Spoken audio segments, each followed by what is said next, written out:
Hello. I am here, and no, that's not the Crystarium thing. That is just the goblet. You are possibly, hopefully not drunk. Oh, hey, hello. Let me know if I'm quiet at all or if I cut out at all. I think I was having some trouble with it yesterday. Hey, and yes, have a good night, Yumi. Have a good night. I had some chips just before just before starting. Maybe got a few crumbs, a bit around, but don't worry too much about it. Alright. Wait, what are you guys talking about? I still retain the position of being the fourth member.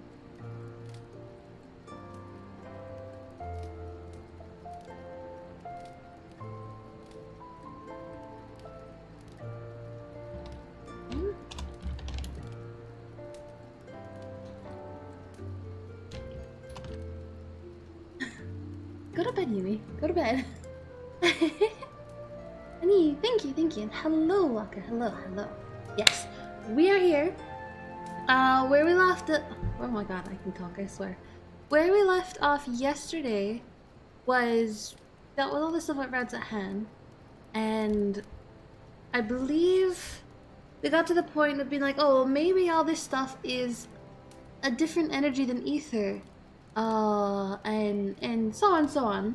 That's stuff like Akasha and stuff, so I had to accept the crystal, but Graha was going to give us a gift, and I'm really excited to see what it is. But yeah, I ended up back at the goblet because I was doing a little bit of inventory management, just a little bit. Bye.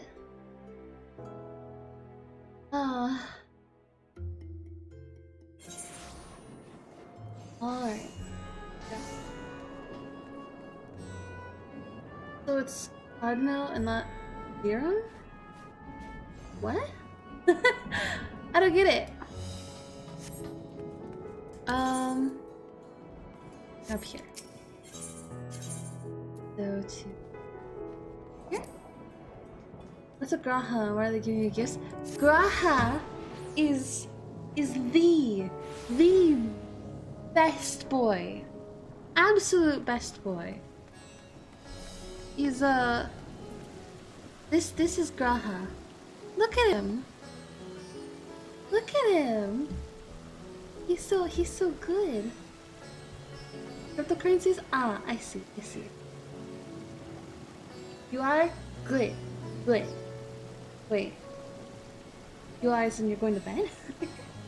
Let me put my glasses back on. Because I believe we're probably gonna have I think we're probably gonna have an unvoiced cutscene, right? That's what I'm expecting. But yes, Gratia has something he wishes to give you. It's a weapons coffer, but yes, because of this Graha, he thought I was in the cat voice. Take this, Kie. My spirit vessel. What? My spirit vessel. Wait. Are we bringing him back to the first? Wait, what's this for? Empty now, of course, but it should allow you to operate the tower systems in the umbilicus. Ah, never mind. I was hoping we were taking him with us. Ah, I wanted to take him along. Ah, read. Okay, fine.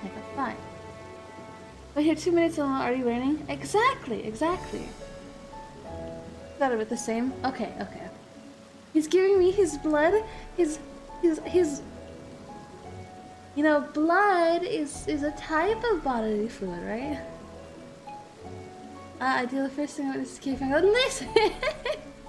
Listen. I don't know why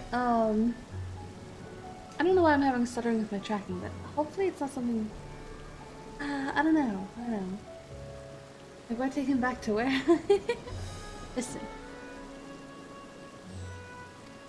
If even the smallest fragment of Littlepus's essence remains, it should be possible to locate it.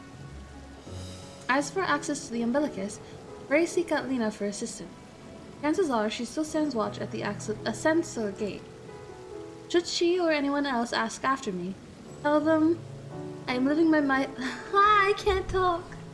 I am living my life to the fullest, that I am happy, hardships and all. Aww. Well, we'd best be on our respective ways. God's willing, we will see each other again ere long. Ah yes, another night of me stuttering over all the words. Wait, no, come back, no! Where are you going? I want to talk to you though still. Ah. Oh, that armor set's cute. Alright. So, we return to Crystarium, the Norvrand. We seek out Lena. I'm excited actually. I wanna know what she's gonna say. I wanna know. Because we haven't seen them in a while. Okay. This way? I still feel a little bit sad for not having it tomorrow, but someday. Hey. Also, I love Lakeland. Lakeland's really pretty, you know? All the purple trees. I'm sure you would love this place, right, Cam? Purple trees, purple grass. Wow. I mean, sky has color now, you know? Where is she? Here? Okay. What is she gonna say? Yay, you are returned.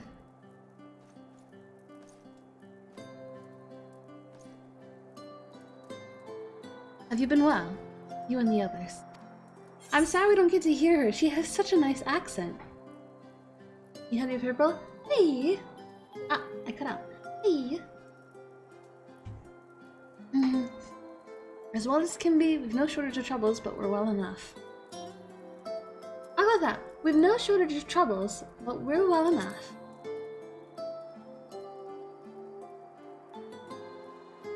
Then things are much the same for you as they were here.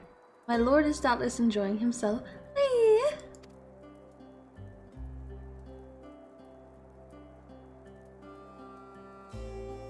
He said this to you?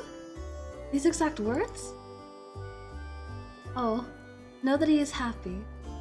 Fills my heart with joy. Aww. Thank you, Kie, for taking care of him. When next you see him, please tell him not to overexert himself. Futile request though it is. Your lord is being a simp, and I am being a simp for your lord in return. Yes. And tell him that all is well here. Peace you gifted us continues, and we work hard to build new lives for ourselves. In the course of this, we occasionally bicker, but we've never been more optimistic for the morrow. Ah yes, the crystal tower in the distance that we can't even see! Ah! Thank you, Crystal Tower. Thank you. And hello there, hello. Ah, over there 2 weeks. Oh, there. It'll be alright. If I had to mention one dilemma, it would be the question of our governance. Even as we speak, debate rages on how we should run the city with the Exarch's absence. Most are of a mind that the Settlement Council should continue to oversee the general running of the Crystarium, while representatives are elected to determine policy and handle diplomacy. Nah, it's just that it's foggy. Thus far, nothing is set in stone, but however we choose to proceed, we will not replace our lord. No one could. Aww.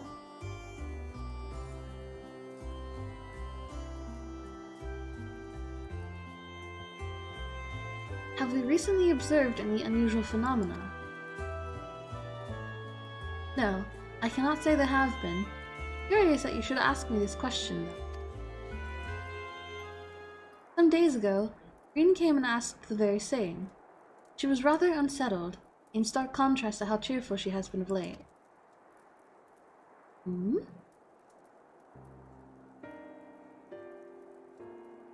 These non-voice cutscenes are affected by the in-game weather cycles because they're being rendered then and there? Yeah.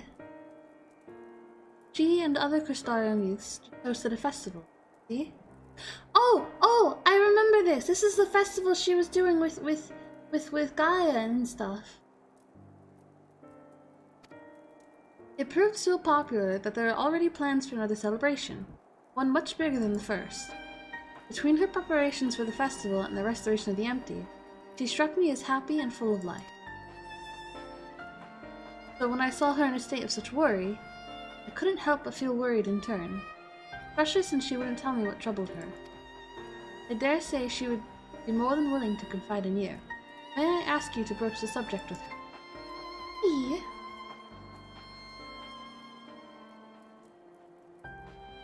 You wish to enter the umbilicus? Oh wait, not like that!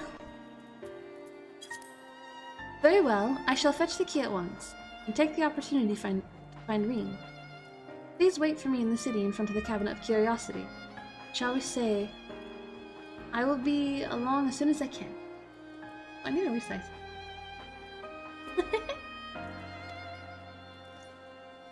Yeah.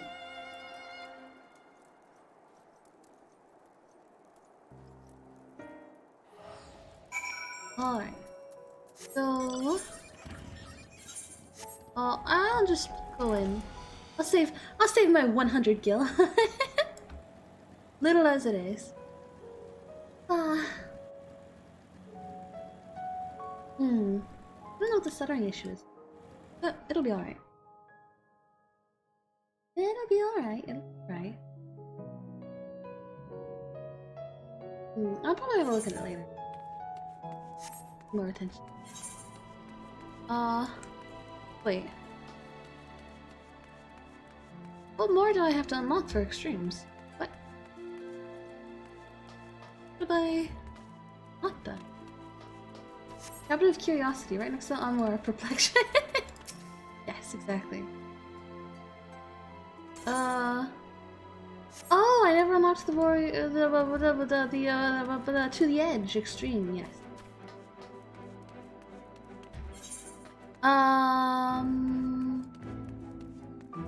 Okay. I think I'll just take the thing there. I'll unlock that some other time. The Cabinet of Curiosity is just below the Crystalline Mean, which is north of the Tenenos Rookery. North of the Aetherite Plaza, the seat of sacrifice. Yee. There's also the Musica Universalis Markets, Pendants, the Docile Gate, the Amaral launch. I didn't unlock it just then. I could've, but I won't worry about it. I should do that actually. I would imagine the Mount Music theme is to the edge, isn't it? Only bards available. Hey. Alright. Go to the Cabinet of Curiosity. So, for you, the Cabinet of Curiosity is like, they have like, oh my god, excuse me. It's a library. It's also like a research area, yes. Ah! The following events cannot be skipped. You may wish to cancel any pending. Okay. Wait, Felina? Hey! I wonder what's gonna happen. I mean, I'm not sure why they say they can't be skipped. Not sure yet.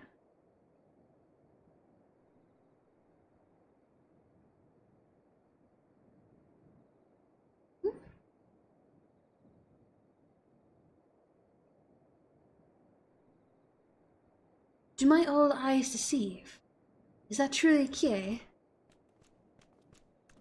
Who's that? Aww! Luck. Ha! It is! How glad am I to see you hale and whole, my friend. What a wonderful surprise it is to have you back with us, and at this most opportune time. In case you haven't heard, we are planning to produce a tome chronicling the events from the Flood to the Knight's return. For this project, we intend to draw upon records kept by the world's peoples. Historical and contemporary first-hand accounts will be the centerpiece of the tome, but yours would be the one to crown them all. I've been asked to contribute a chapter on the soul, a subject that is key to understanding much of your endeavors. What is that? It's like a dog. It's like a dog. Don't worry too much. Alright?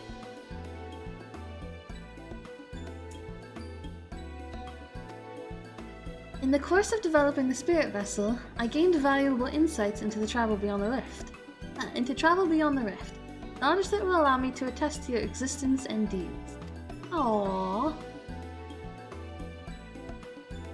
There is no end to the questions I would ask you, but if you could indulge me just one for now. In your quest to restore the night, you faced many a formidable foe. Among them, who offered you the greatest struggle? Oh! Moogles are rude enough without weird dog mole people hybrids? Kinda, yeah. They also like typical dog commands such as sit, fetch, and forth. Yeah, they really enjoy it if you tell them, like if you make a sentence that uses sit, fetch, and you know, stuff like that in it, and you know, beg, like, I beg you, please do not sit there and look so fetching. They will be like, oh, I love you. So Titania driven mad by light and loneliness, Valtteri in his misguided self-righteousness, Hades, who bore the burden of his people, may come as a surprise, but... I'm gonna say, for the hardest, Valtteri was easy. Hades wasn't bad. Titania is the only one I really did like extreme a bunch, so... Let's go with Titania. Wait, no, I should've got Hades! Ah, oh well.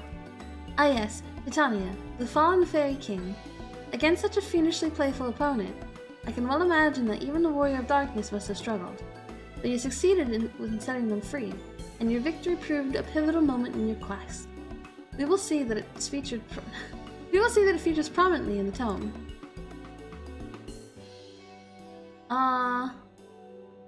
Well, because it's funny? Yeah, it's exactly that. It's because it's funny. I know you'd love to talk her ear off, Lauren, but we really should be on our way. Those documents from Yulmore won't collect themselves. And hello, Corndog! Hello. Of course. And afterwards, would you care to join me for tea? I was hoping you might clarify a few points in your treaties. Till next time, then. Do tell the others to look after themselves. Our overzealous friend, in particular. Remind him not to overexert himself, again and again, till his ears fall off, if that's what it takes for him to take it to heart. Nice turn today? Hey, we got stuck waiting for encoding to finish processing, and then waiting in queue. So we're here, late, but we're here. I wonder what the different answers would have done. Nothing much. Is that the Warrior of Darkness? Oh, it's cute. Oh! Yes! It's Rikitio. It's her. It's really her. What are you doing here? I love her. Ah! She's the precious child. She just happens to be a cat too, but she's precious child. Well, we're not an edgelord, but we brought back the night. In a land of eternal light, we brought back the night. If you're going to battle, I can give you some medicine. I'm reading it myself. Oh, she's so cute. Best not, Riki. You'd only give her a stomachache. Aww. We've come to see Lauren to get his advice. One of the guard finally agreed to teach us how to fight. First, you need to choose a fighting style. While I know that I want to be a mage, Akil isn't sure. Magic isn't really my thing, so I was thinking of taking up the axe. Or the sword. Or maybe the bow. They all seem alright, but it's hard to decide, so I thought I'd ask Lauren. He knows lots about things. He knows about lots of things, that's what I said. No? He isn't here? Aww. Oh, why don't you have the Warrior of Darkness choose for you? What do you think suits Ark the best? Axe, sword, or bow? Ooh.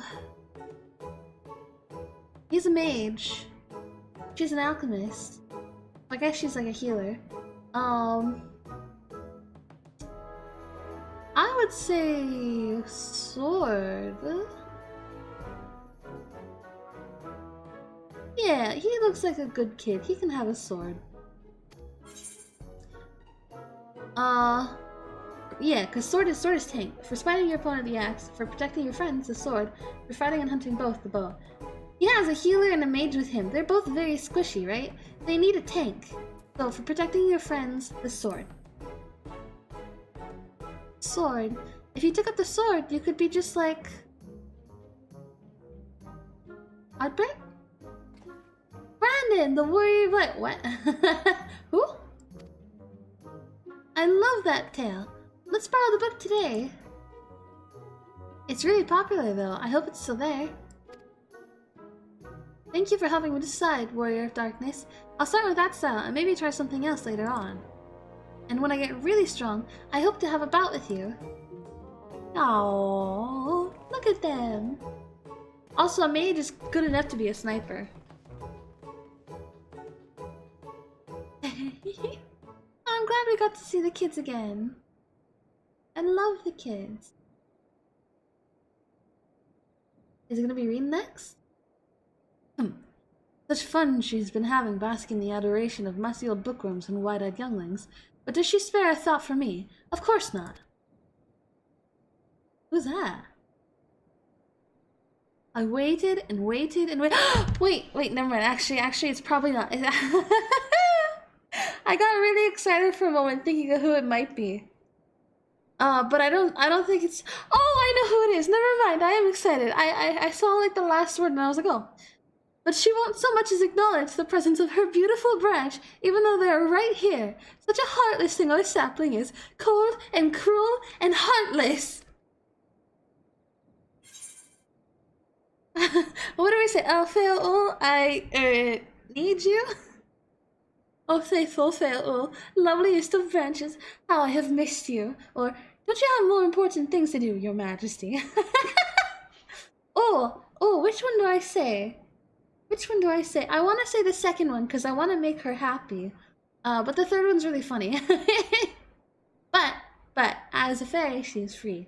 So, oh, faithful Fail, loveliest of branches, how I have missed you.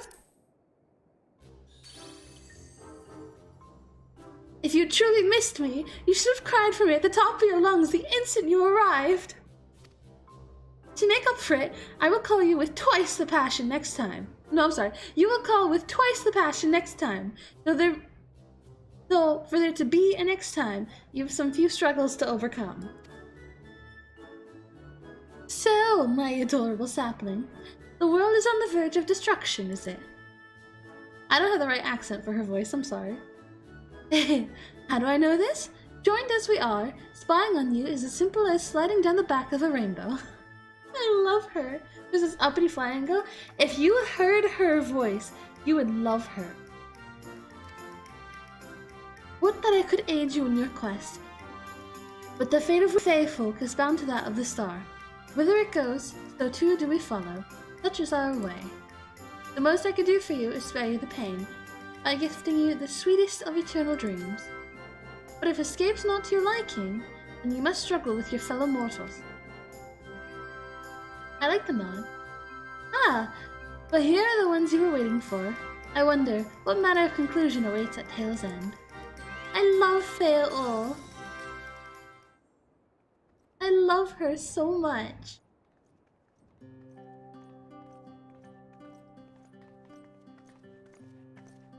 The best thing to showcase her voice? My apologies for the delay. Yay, it's so wonderful to see you again. You doubtless have much catching up to do, so I shall leave you to it. I've taken the liberty of unlocking the umbilicus. You may enter at your leisure. Wizard 101 Leprechaun voice! No! Ah!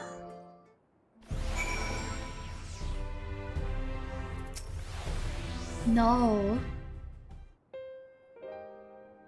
I'm relieved to hear that everyone is well. I've had this feeling, like a pit in my stomach, and I was afraid that something might have happened. What do you mean? Maybe I'm overthinking things, but it's just that...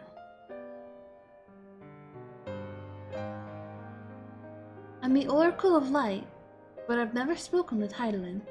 Never once heard her call. Even so, I've always had this feeling deep inside me.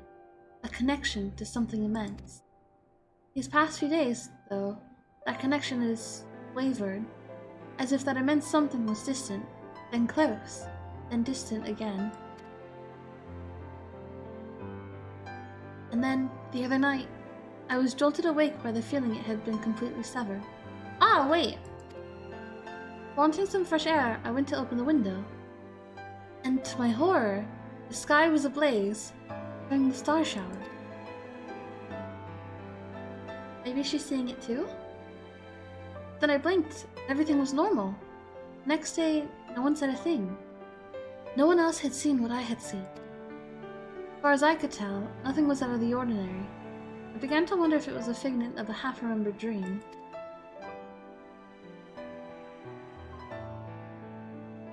Eh? What are you not telling me?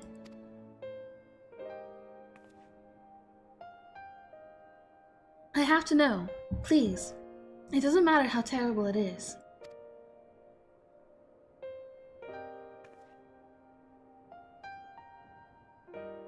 I wonder how... I mean, do we tell her about the moon? I would feel so bad to tell her about the moon. Just be like, yeah, we're planning to just leave and, like, you know, leave you all behind if everything goes wrong. That'd be terrible. It wasn't my imagination then. The doom we witnessed in Amara has come again. Hi, Kagashi, hello. Hi, hi.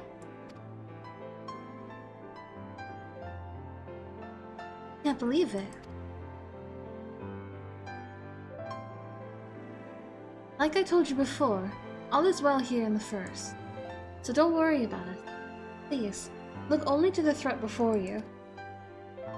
We're fine right now, and even if we weren't, we've learned how to survive. Should the final days reach us here as well, you may be assured we won't go quietly. Oh. No. You'll hold on until you can find a way to save all of our world. So long as you continue to fight, so too will we, united in purpose beneath a blazing sky. Aw, Rean, you're so grown up and matured. Aww. Aww. Nice to see Rean like this. She's so confident now, you know? She's grown up so much.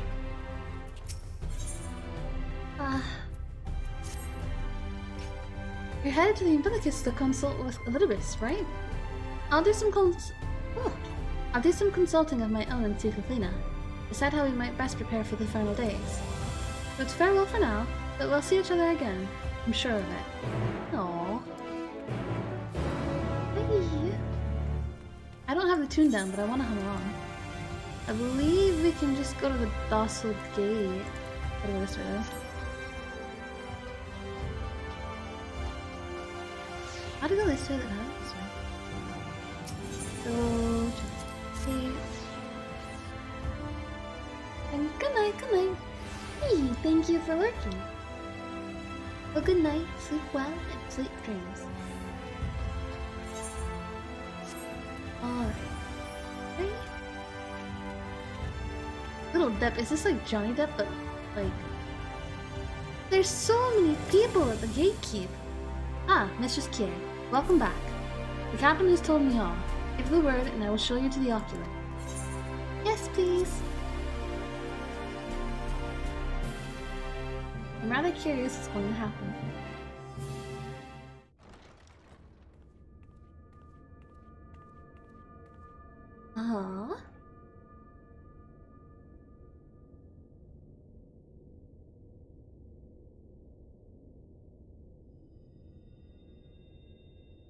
Oh. This is our own memory. I suppose so.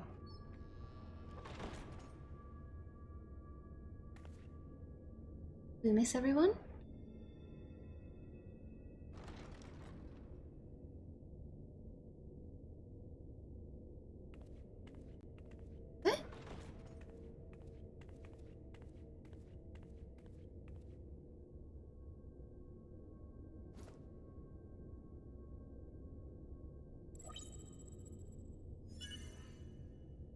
biometric authentication complete. Please state your business. I didn't know that. I didn't know that they had a personal AI installed. Ah.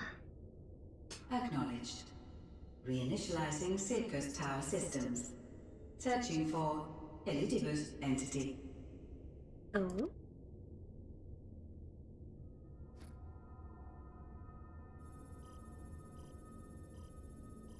My fantasy has biometric security? Yep. Target located in subterranean core power accumulator. Projecting image. Hmm. My home. My friends. No more than a dream. Oh. At the end was just like, oh.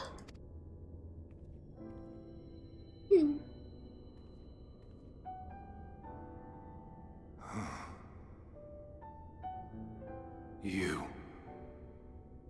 Why have you awakened me? I'm sorry. I no longer sense those places beyond, or Lord Zodiac.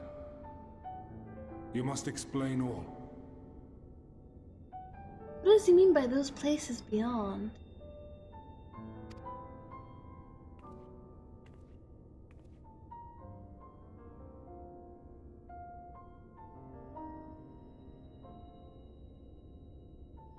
Are we gonna tell him about Fandaniel? So, he is fallen, and my brethren's souls returned to the star. Mm-hmm. The doom we sacrificed so much to prevent is come again. Old burdens now yours to bear. But if this is Fandaniel's design, then I, as Elidibus, have a duty to fulfill. Your unsolicited act has restored to me some few memories of the convocation. What does that mean? Such knowledge as I have, I will share. Mm-hmm. Ah! What do we say thank you or do we say I'm sorry? I feel bad. I feel bad. We didn't have a choice, but if I just say thank you, it's just like ignoring all the suffering and everything that they did and sacrificed. And just being like thank you. But also it could be selfish to say I'm sorry too. It could be selfish to say I'm sorry. I'm gonna say I'll be selfish. Say I'm sorry. I'm sorry.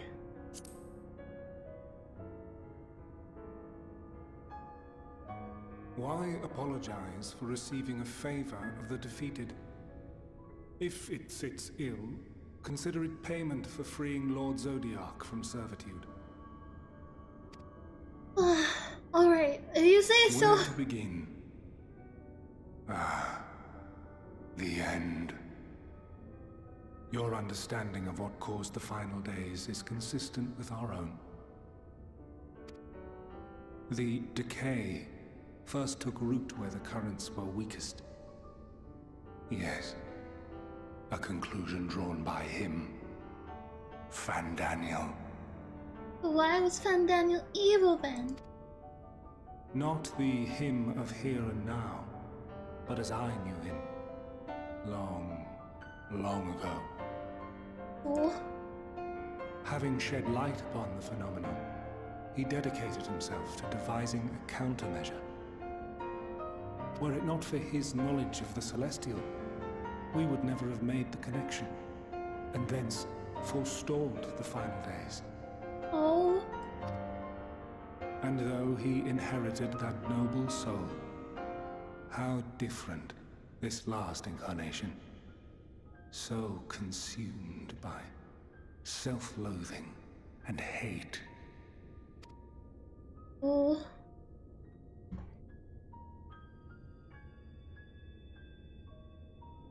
Elpis. Yes. The name is familiar to me. Yet I know it not as a flower, but a place. Oh?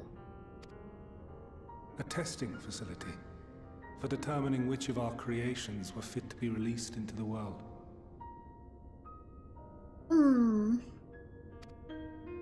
Many worked there, and before joining the convocation and assuming the title of Fandaniel, he was their chief. He was Hermes. Hello, girl, hello.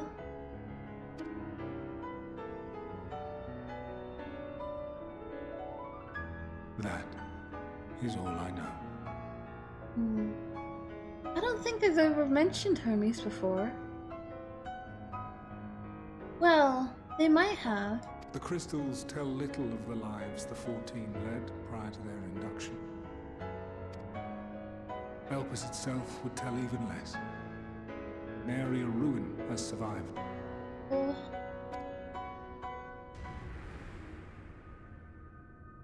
Wait. I saw you there. In Elpis. No. I did not. But I did. I did. A lingering trace of impossibility. Wait. And a truth that fills my heart.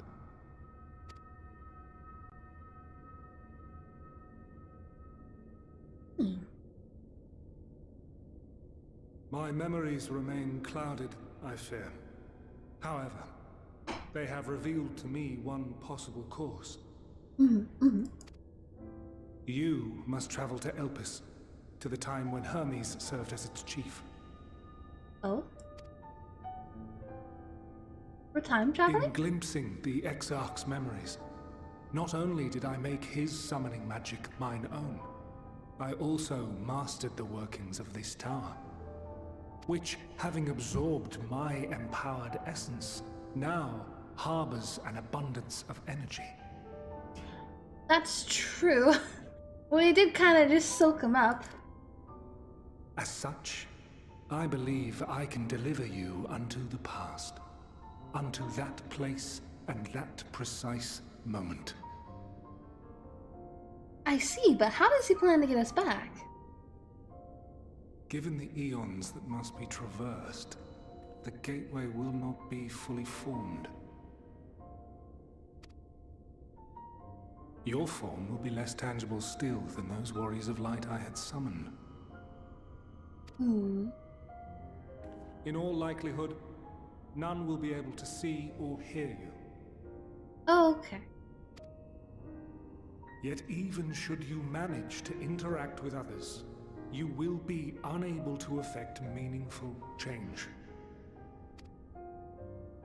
For the reality you wish to save, the reality to which you must return, exists as a result of the final days. You cannot reshape the past to undo the tragedies of the present. Cannot unmake the sorrow and suffering fated to come. Interactive cutscene?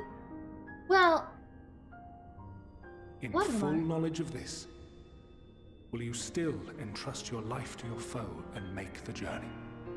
Yes.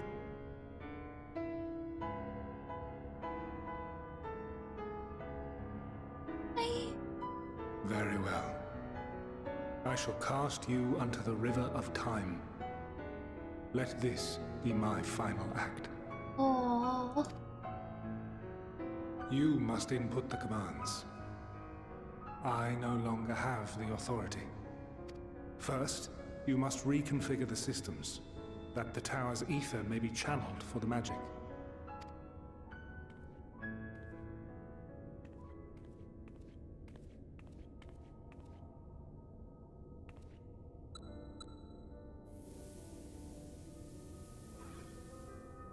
oh. This will be 60 hours to have some time travel. I'm clarify nothing will The change. preparations are complete. The gateway will soon open. Return at once to the ocular. Okay.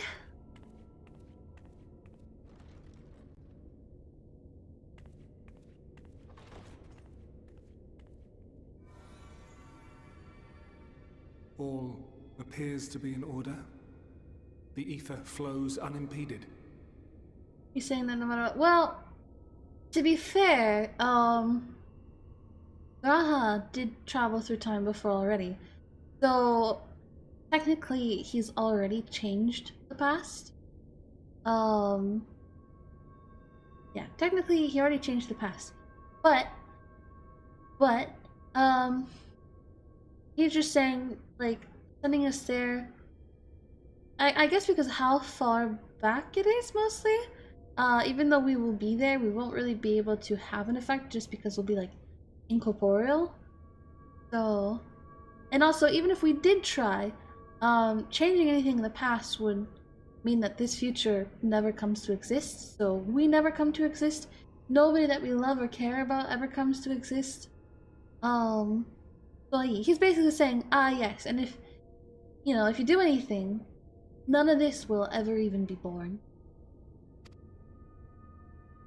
The magic should consume every last mote of my essence. Oh. Why are you surprised? Did I not say that this will be my final act? I mean, Lord Zodiac is no more. There is nothing for me here. The ones I love and long to see again are waiting in that promised land, beyond memory and dream. Oh. I suppose. Now go, warrior of light. Go and do not look back. Oh, why that last bit?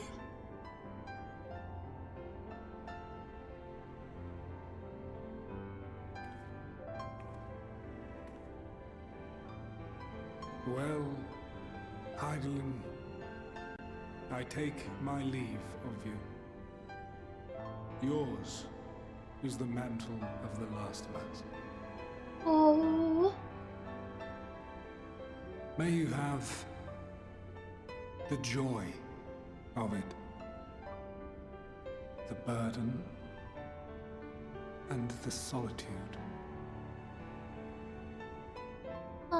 It falls to you now. You and your champion to save our star.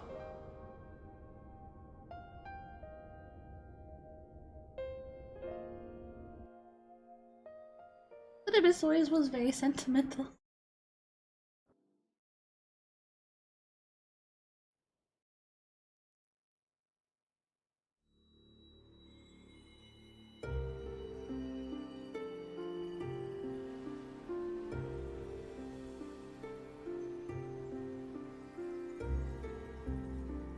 Really though?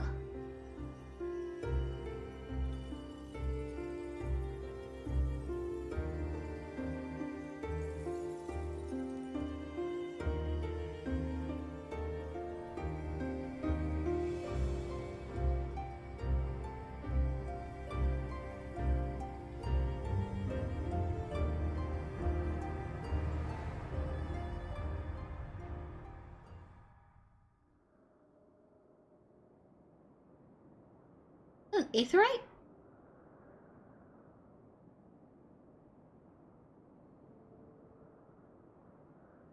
Wait, were those people?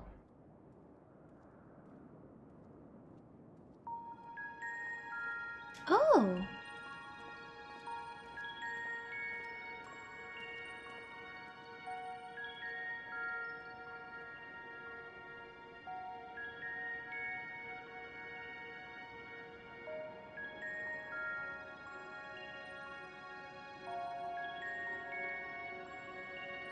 Money size K. Haha, thank you.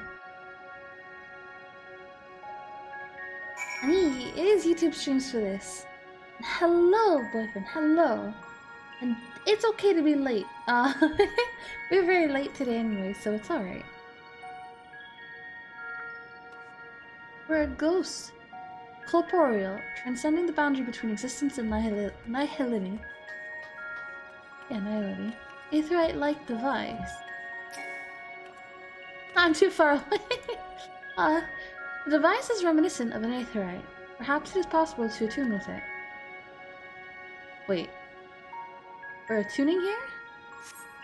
Despite attempting to channel and focus your energies, you fail to attune with this device. You can only assume it operates differently.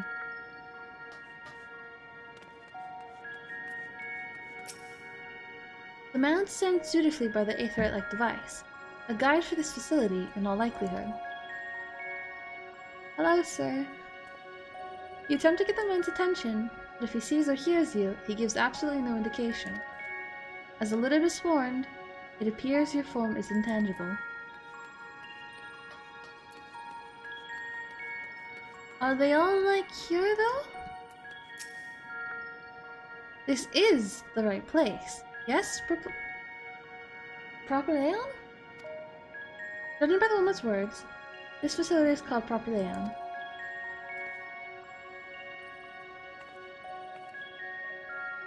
You attempt to gently prod the woman to attract her attention, but feel nothing. It seems neither does she. Oh. This isn't a classroom. Remember you're taking turns studies this can against you. Just keep you here when you can. Hey! Be here when you can, for as long as you can. Do what you can. Whatever you wish. What's he doing? It's funny because they all kind of look like Ellison, but they don't have Ellison ears. The remarkably large man wears a black robe and a half mask, much like the phantoms you encountered in Mara Mentorum and the recreated Amarat. It would seem you have made it to your destination. Seemed angry talking. You gesticulate wildly and shout all manners of greetings and obscenities. But the man does not so much as glance in your general direction. Interesting. I suppose just gonna wander around.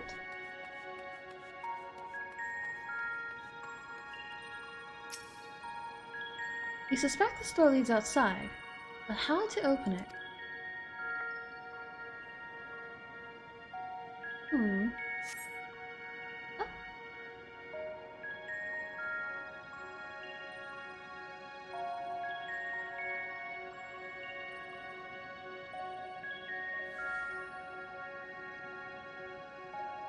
And here we are, Elpis. Ah! Well, well, how rare to receive you in person. To what do we owe the honor? Oh, just a few odd tasks. We'll be here a while. Wait, it's the familiar stranger again. You're welcome to stay as long as you see fit, of course. As a matter of procedure, however, I must ask that you kindly remove your masks.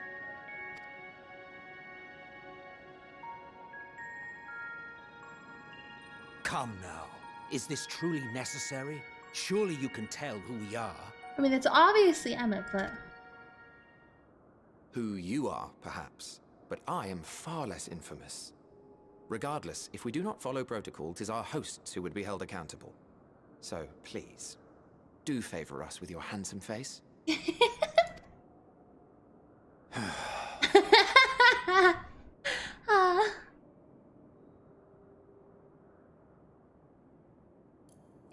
looks different. Oh.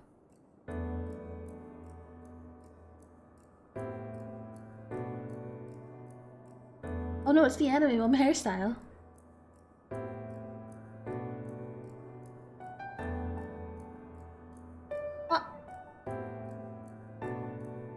Wait. Satisfied? I thank you for your cooperation. You are free to go about your business. I know their eyes are very fancy.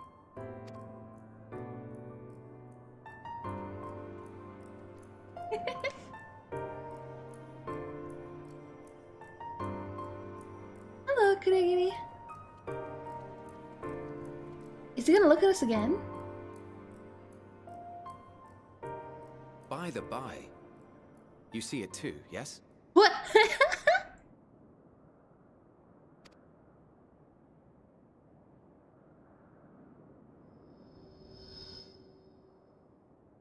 I haven't the foggiest what you're talking about. Oh, oh.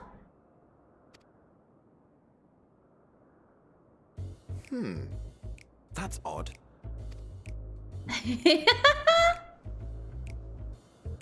It's right here.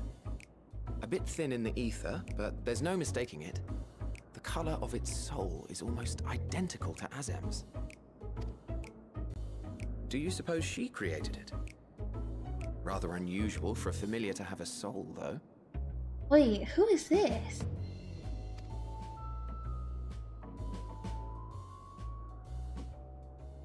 Don't ask me. All I know is that it's trouble. Doubly so if it's her spitting image. It's a big neck? Yeah.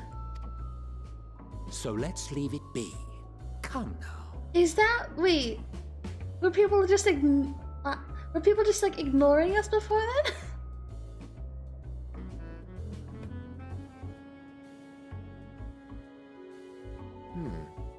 It's trying to say something, but it's literally too intangible to form words. Ah! Why don't you give it some ether? Spare a snifter of your bounteous reserves.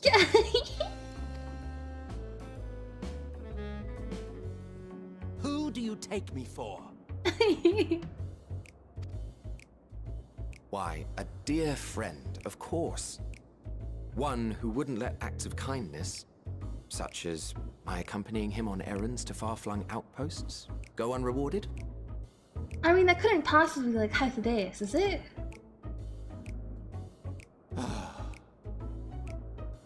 Is it? Wait, is it Hyphodeus?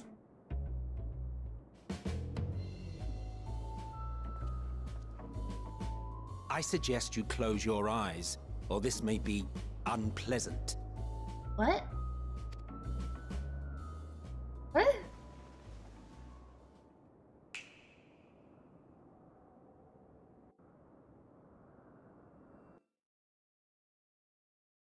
If we receive part of his ether, does that make us part of it? You may open Hyphodeus? your eyes. After this? Okay. Okay. Hyphodeus. Did he big in us? We've been biggened! Hey! Oh, Hyphodeus. You even adjusted its size. Thank you, Emmett. The better to indulge your whim. This way, it will be easier to communicate. How very thoughtful of you. And may I applaud your artful reinforcement. Without further ado then. Greetings. I am Hythlodaeus, chief of the Hythlodaeus. Bureau of the Architect. Ah, Hythlodaeus. Not Sulking Hyth, beside Hyth. me is the most honourable Emmett Selk of the Convocation of 14. I love Hyphodeus. And how might we address you, my new friend? I've always loved Hyphodeus, but aww.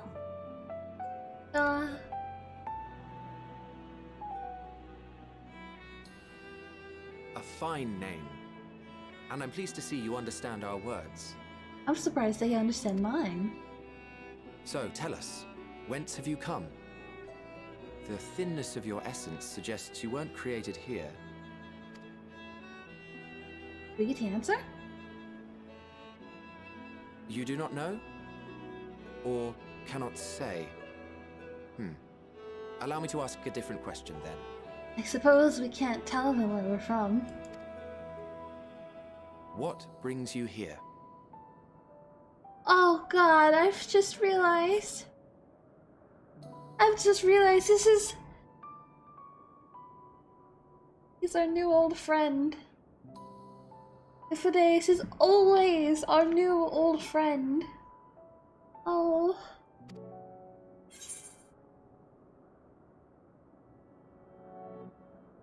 I like Fides though. From the ancient Northland, his simple mind wouldn't understand. I want to learn about Elpis, or I seek a man named Hermes.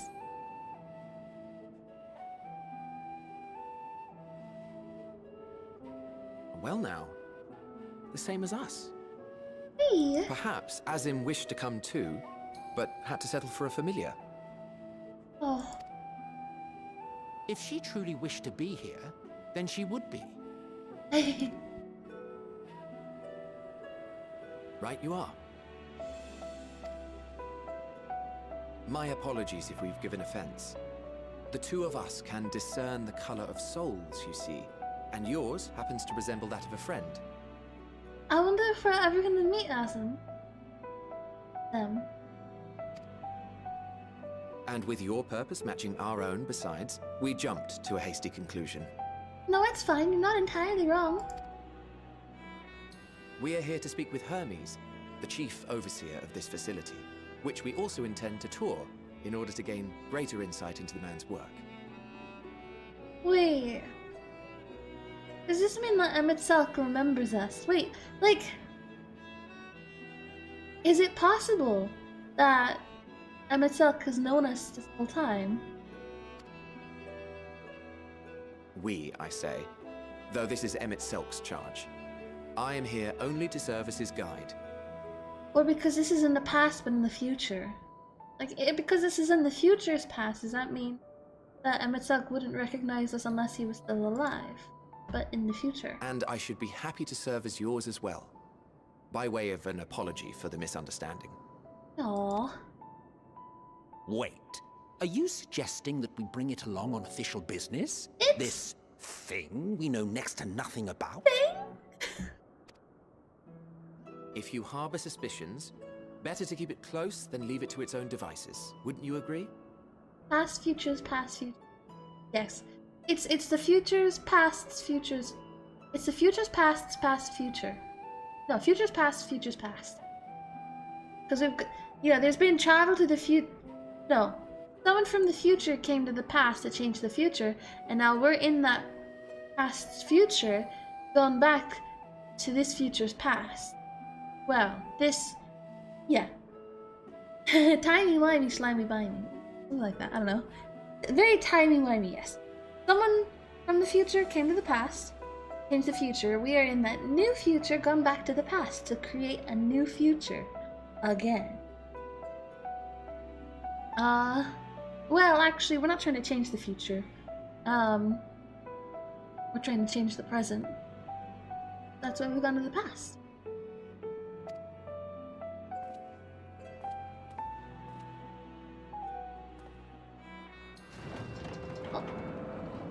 Besides, having a mysterious life form in tow is the norm rather than the exception here. Oh?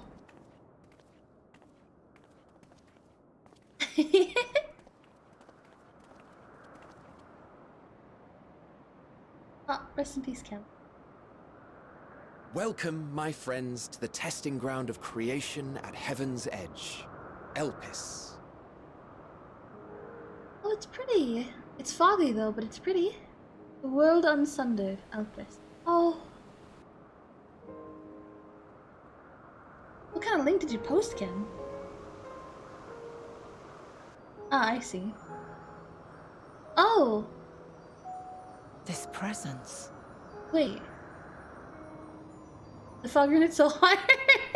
Yeah, it did! It did, it's upsetting. Wait.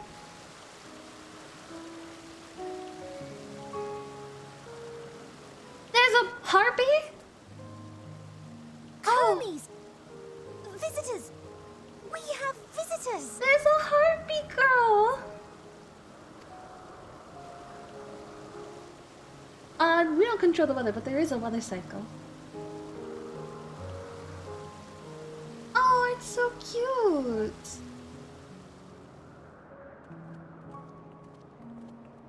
Who's the other person though? What secrets are you hiding, I wonder? Wait, that was probably Vanat, right? Wouldn't you like to know, Emmett?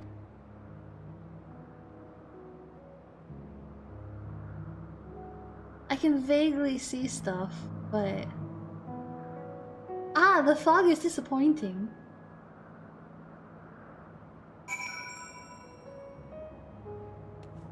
Okay. In case you didn't know, it's rude to stare. Stop. Ah. There's other people here too? Is that a giant butterfly? Oh, there's butterflies down there. This is hardly my first time here, but the scenery never fails to take my breath away. Why, it feels like as if you could reach out and touch the heavens. I mean, yeah, the heavens are pretty low right now. We just saw Vanat petting Argos, but I think you're looking at chat. No, I saw it too. That's why I was like, wait, that's Vanat, isn't it? Wait, it hasn't confirmed who she is. That's why I was like, wait. No? What is it in Big and Ghost but a miserable pile of secrets? Listen, listen! Now then, to begin our guided tour, perhaps you already know these things, but for the sake of thoroughness, I shall start with the basic. Using concepts to give shape to ether, creation magics allows us to bring forth anything we desire, be it inanimate objects or living beings. Anyone may conceive of concepts, but they must all undergo evaluation at the Bureau of the Architect. As part of that process, living beings and certain arcane entities may be sent here to Alpus for in-depth observation and study. A fascinating facility, isn't it? I dare say you will enjoy touring it with them.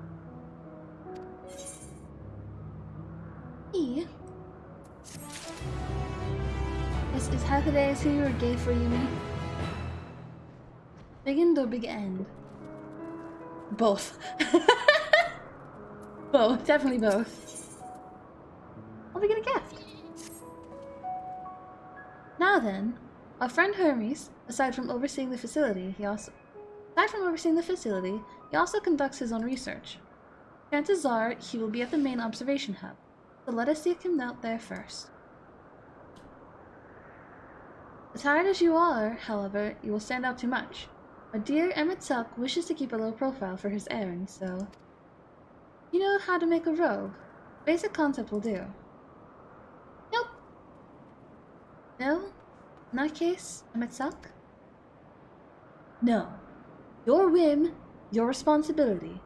You're getting not another thimble of ether out of me.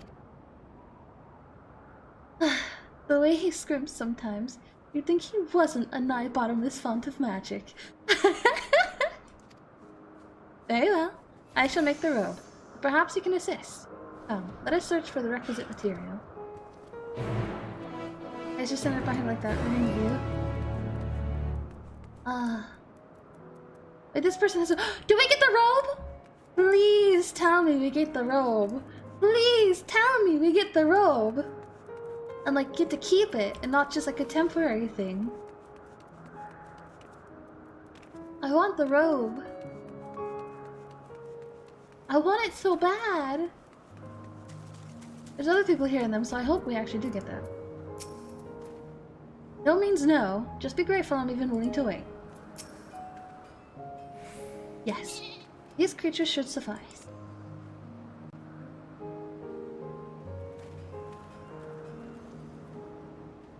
An etheric rope. I want you to use it to capture, shall we say, 2 pedalodi. There are 3 species here, I believe. Any 2 kinds should serve. Now, I should mention that the strength of the rope is tied, no pun intended, strength of its user. As your ether is so thin compared to us, you'll need to weaken the pedalodi first. Luck? Alright, where are they? Oh, those, okay. Give me a purple. I'm assuming it doesn't— Why did you give me both? I didn't want both. I don't want to fight both of these. I am but a simple healer. Please. I suppose I'm stuck fighting both.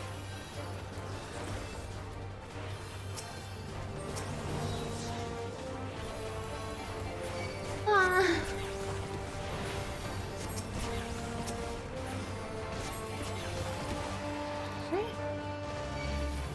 have to wait for it to say the thing. Oh god, no, we killed it.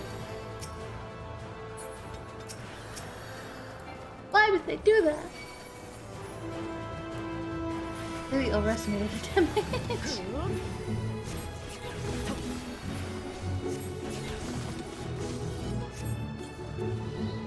Hey, I got one. Okay. We got a blue, now we get a purple. Right? I think there was a red one over there. Yeah, there's some red ones too. Oh, cool. I don't think it does anything, but... Aww. Those. Be below half health?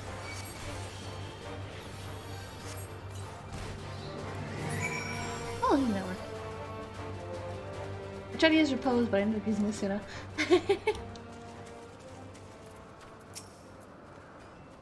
You've caught the Pedalodi? Come, let us see. As my capture Pedalodi. Duly weakened and carefully bound, his Pedalota is destined to become clothing.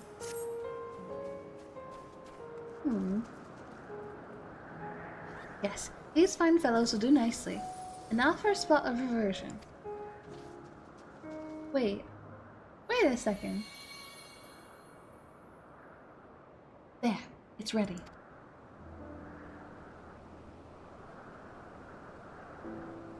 It's nothing fancy, but then we're trying not to stand out.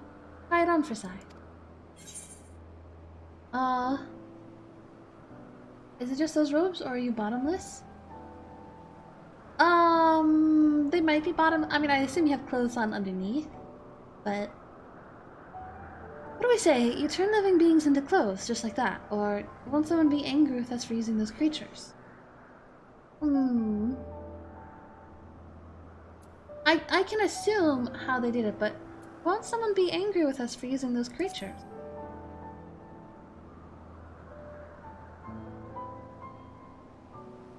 Oh, it's fine. There's no one around to tell us off. And besides, we can always make more Pedalodi. They need only a tiny amount of ether.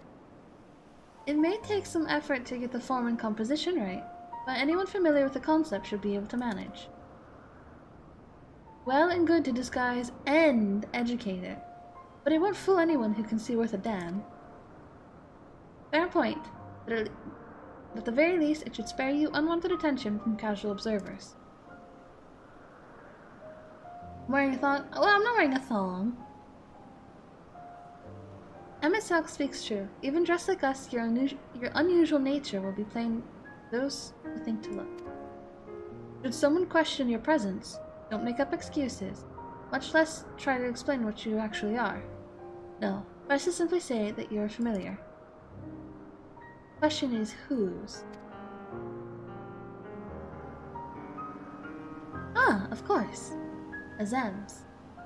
You say you belong to her, people will give you the benefit of the doubt for any and all outlandish behavior. Poor Azem. Exploiting our associates absent. For lack of her presence, absolutely. Were she here, she'd have been the first to pose the idea, and you know it.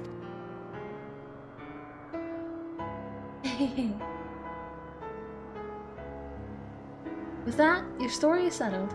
Let us continue with our errand. Hi! Well, they're not bottomless. It's just high on this side, that's all. Here, I'll show you. It's just high on this side.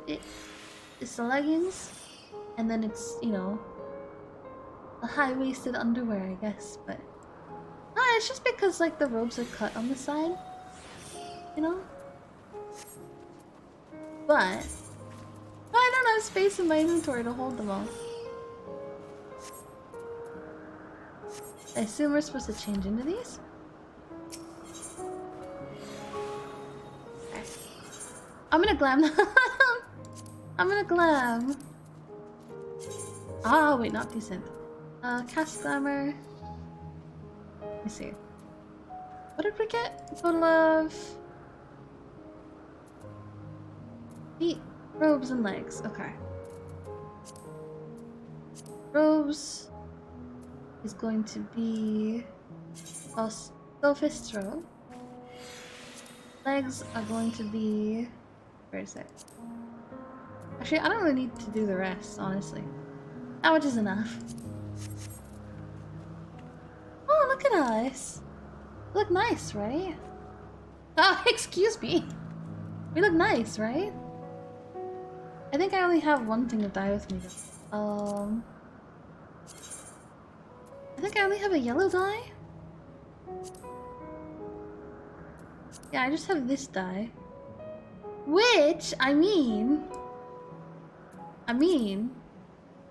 I have the one singular dye, and you know, it's a Zem colored, you know.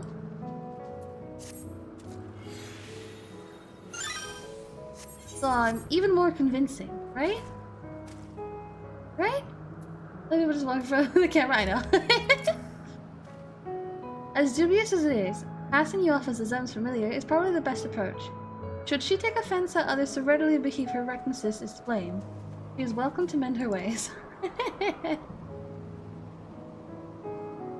Pass as a child in your original size? I think not. Augmented or no, your ether is still far too thin to be considered normal. Interesting. What do you mean, no? Only black or white by lore? Well, I don't have any Terrabins with me, so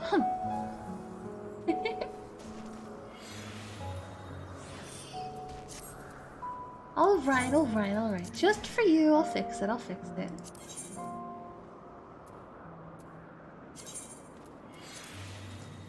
Waste of good dye. Alright. You're ready, then let us continue along the path to Anagnosis. Anagnosis? Anagnosis.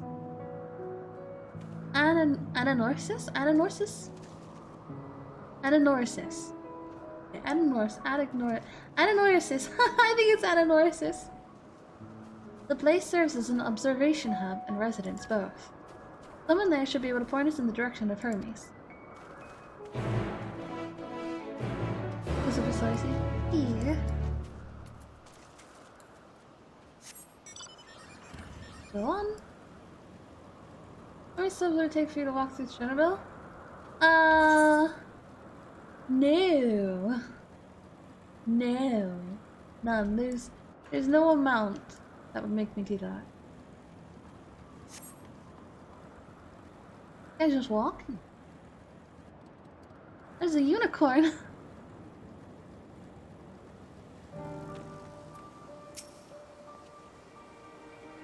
Let's see if this observer knows Hermes' whereabouts. Now, what does Emmett Silk have to say? I was wondering what she was examining, but it seems to be the bush itself.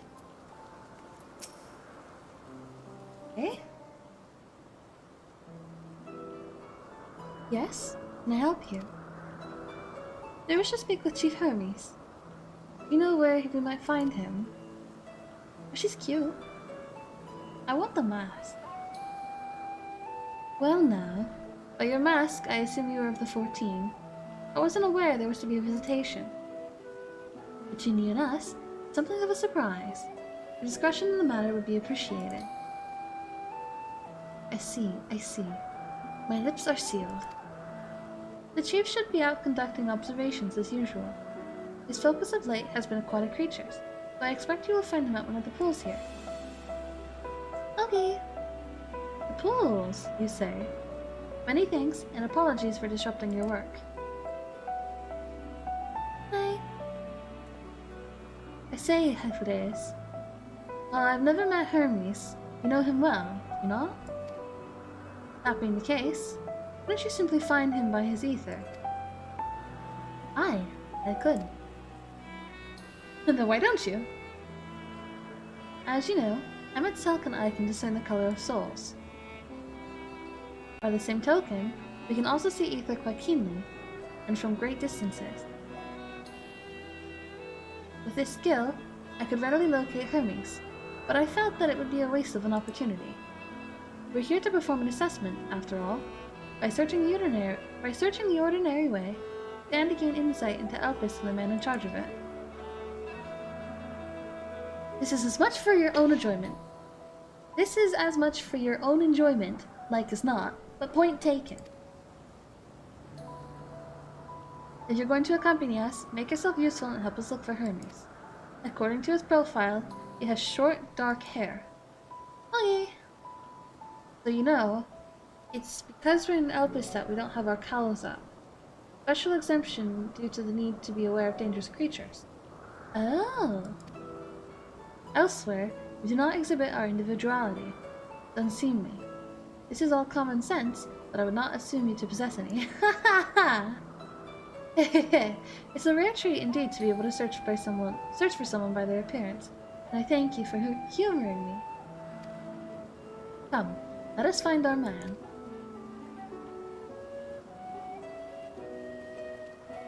Oh, I see. Yeah. Might we find Manette somewhere? I mean, she seemed like she was somewhere more central, maybe? We probably won't be able to find her, but...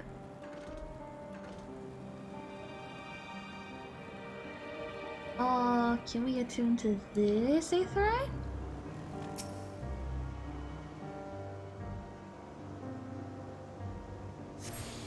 Oh, we can.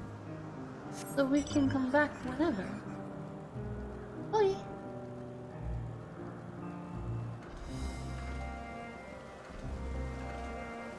Oh, we found him.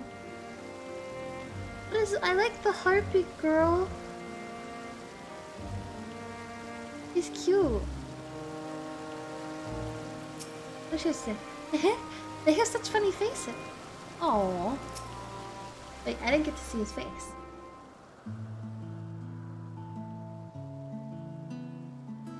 Aww. It's so cute.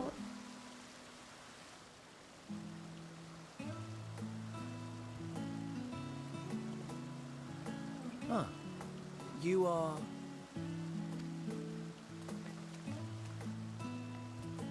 Oh. Huh? What? Different. You're different too. Who? You and me. We're alike. Friends. I want to be... Aww. Wait. Please. Wait.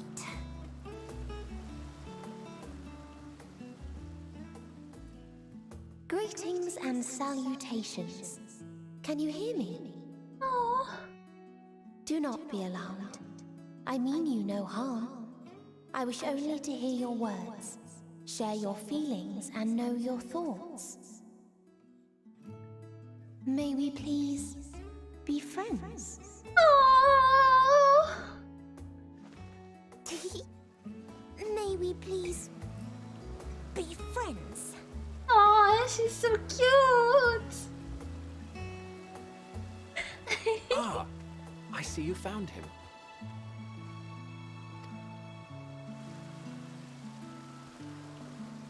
Hythlodaeus. It's been a while.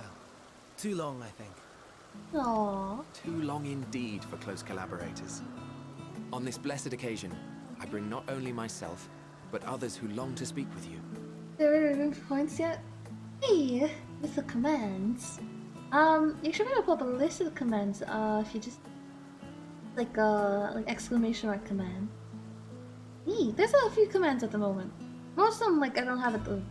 Most things I'm not able to do at the moment, and some of them just had off for, like, convenience, but there's still, like, hydrates and stuff, like, there's some...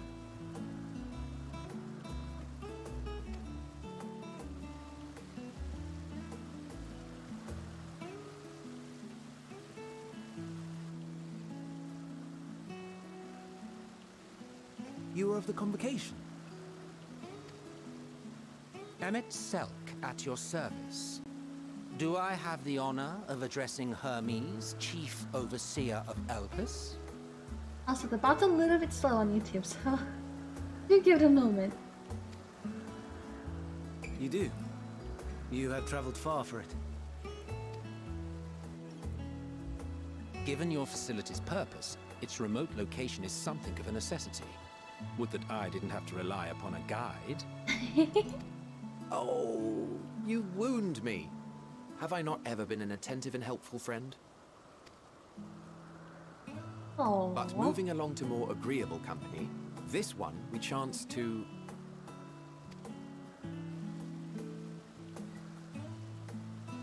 Aww. She's so cute. That face! Well, you certainly have her attention. Is she one of yours, Hermes? Aww. Her name is Meteon. It means shooting star.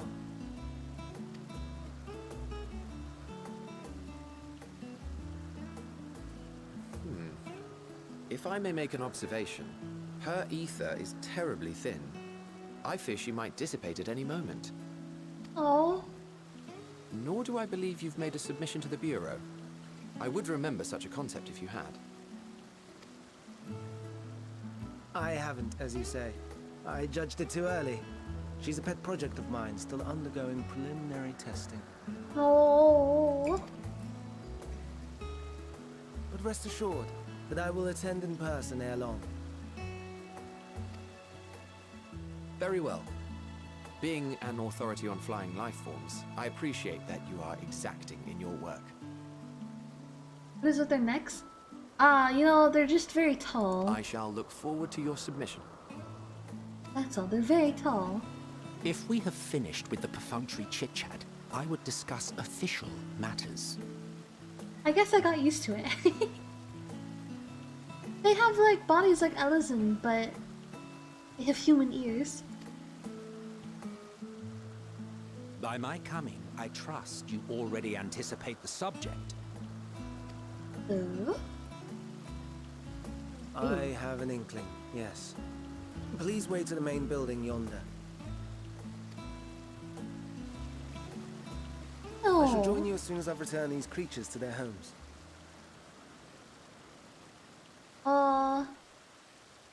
Let's see. What's wrong, Hermes? The Nemostoma is missing.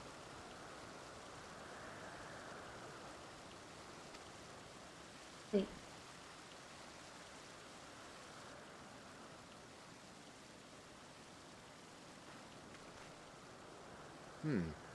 I may have found it. A creature with the self-same ether as those there, nestled in the boughs of a tree outside the grounds. Oh.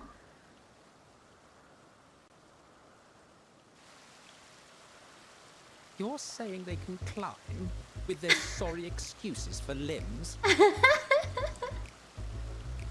The fashion has been to imbue aquatic creatures with the power of flight, ever since the words of Metron created a sky-swimming fish. Oh my gosh. The Ambistomas too can fly, if only slightly, and they could conceivably climb a tree. Whether they can come down safely, however. Excuse me. Aww. I'll help too. Aww, she's so cute.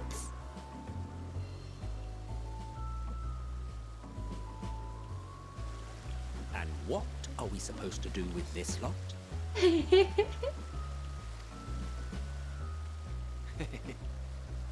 May I suggest we split up?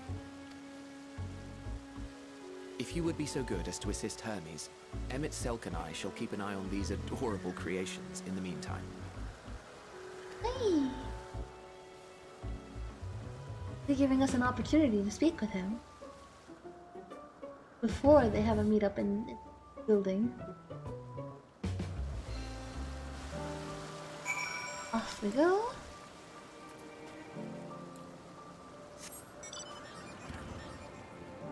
Let's not fight anything. Possible that the bots are offline at the moment too. They shouldn't be, but it's possible. Here's Meteon. Ah, look hanging from the tree. Hermes, are you alright? How did he get up there? Did he climb the tree and get stuck? Seems Hermes and Medion have found their quarry, a creature known in this age as an ambystoma. Yet though it has been safely extricated from the tree, Hermes appears to have found himself in quite the predicament. The ambystoma! Hermes saw it high up in the tree. He climbed up to get it, but it jumped on him and he slipped. What do I say? Do you need a hand or everything is under control, I trust? Do you need a— oh wait, the bot was working a moment ago, actually. No, I'm fine, if a little embarrassed. Now for your own safety, please stand back. What is he gonna do?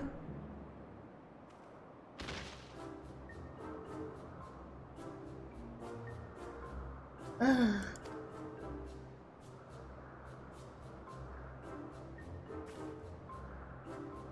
Oh.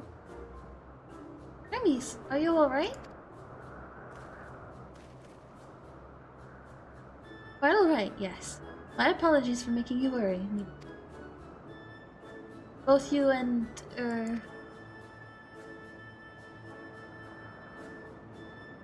Kie Kyoko, you're called. An intriguing name, somehow reminiscent of a new creation. Thank you for coming after me.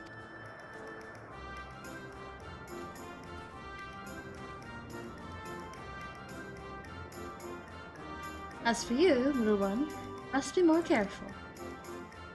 Oh. You may be able to fly, but it doesn't mean you cannot fall and hurt yourself. Oh no! I had forgotten all about its fellows!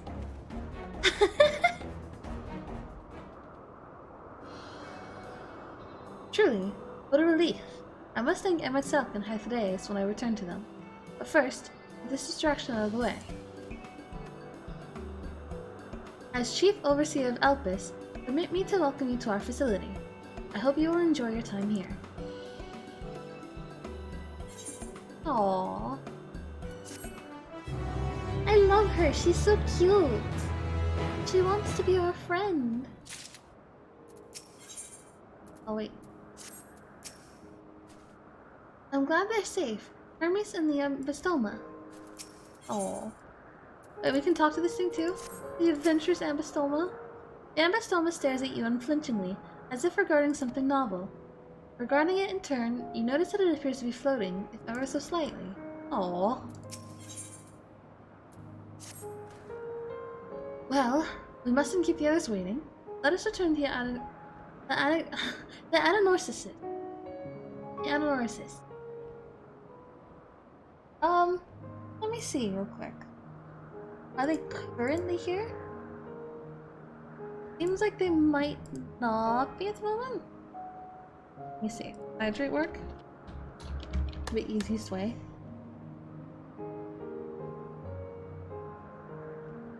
It'll just take a moment, but yeah.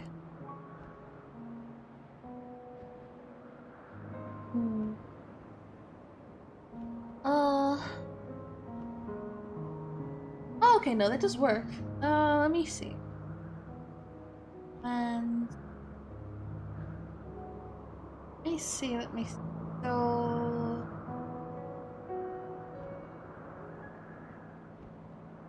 where is the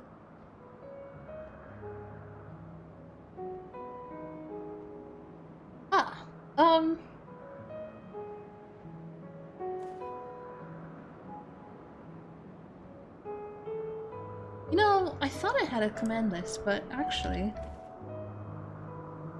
it doesn't. But like you, that's okay. The other bot had a command list. But at the moment we have. Let me sort it. Okay. So we have Hydrate. We have ASMR. We have Say. We have Ear Wiggles. Those are what we have.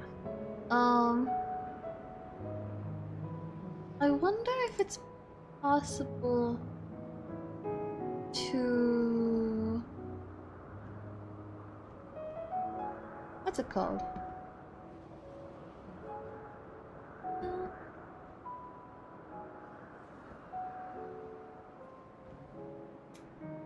I'm trying to think of blah blah blah blah blah blah blah. You know? Profile.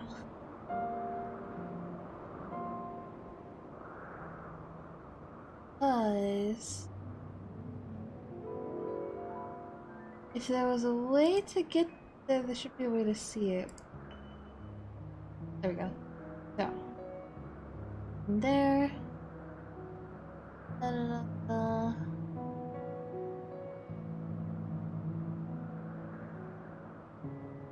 Ah, it's so weird.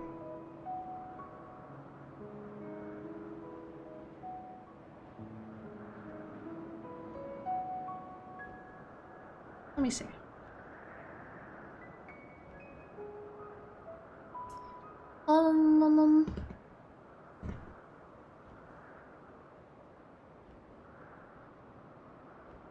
There we go.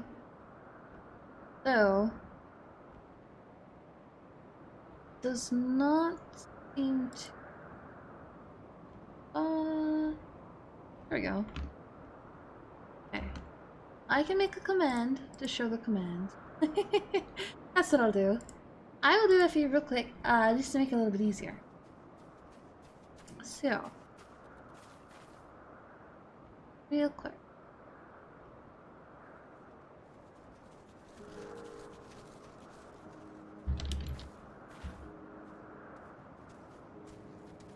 There you go. Hey! You're welcome, you're welcome. Now, I'm not sure how long it'll take to update, but eventually, you'll be able to see what commands are available.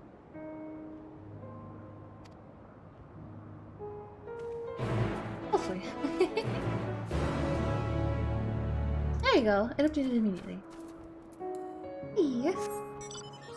There you go, there you go. All set. That link should take you directly to the bot's command. Just I ask that you only use it for the commands, just because I don't use anything else from Streamlabs at the moment.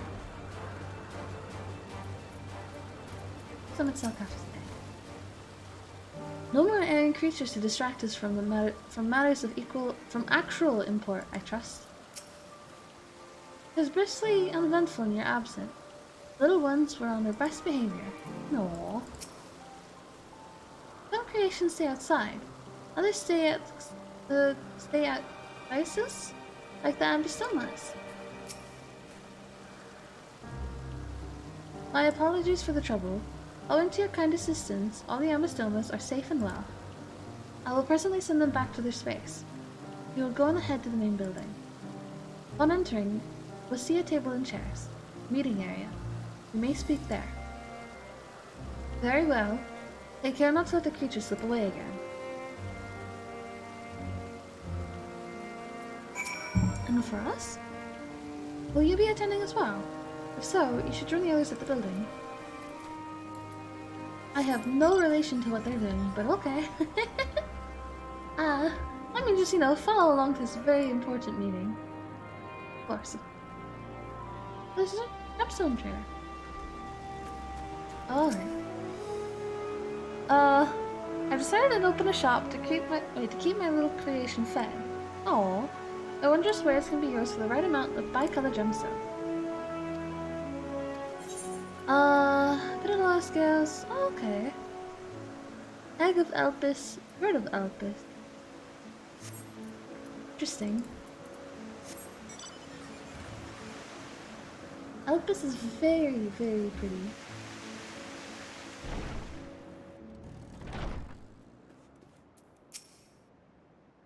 Right?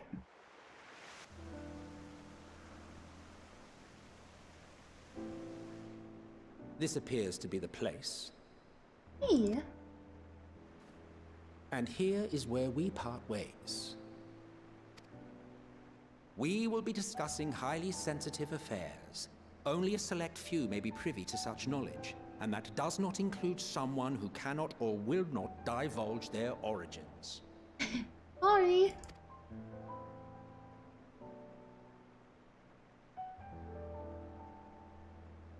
What? Will I have to remove you by force? Oh. I have important things to say to him as well. There are reasons I cannot speak freely. There are reasons I cannot speak freely.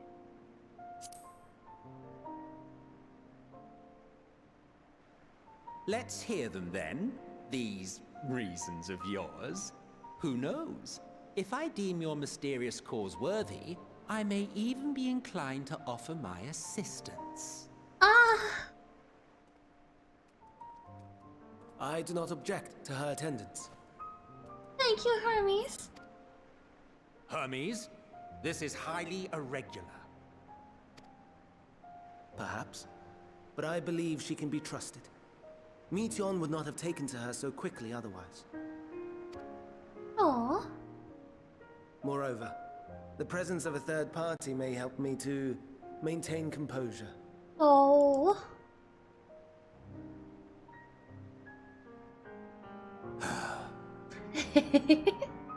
As you wish then. Oh. Behave yourself, do you hear? Yes, Dad.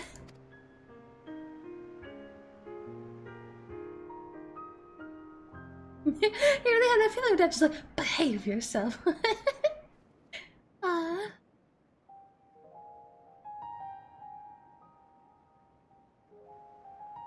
So, it's finally happened then. Aye. Van Daniel has declared his intention to step down and named you as his preferred successor. Hmm. In recognition of your knowledge and your works, the Convocation is giving the recommendation due consideration. As one who does not know you personally, I am to use my impartial eye to take your measure. And above all else, to ascertain your disposition towards the invitation. Hmm. I understand that you and Van Daniel are close. He himself was once chief overseer of Elpis after all. I should not be surprised if you knew before anyone else that he wished to relinquish his office. Oh. I did. He told me that when he fulfilled his purpose, he wished to pass the torch to me. A torch you seem none too pleased to accept. Are you so averse to serving on the Convocation? No, it's not that.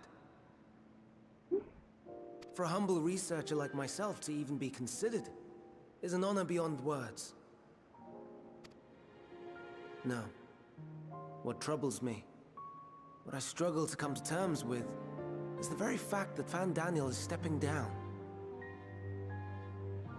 Does this not mean that he will return to the Star? Oh?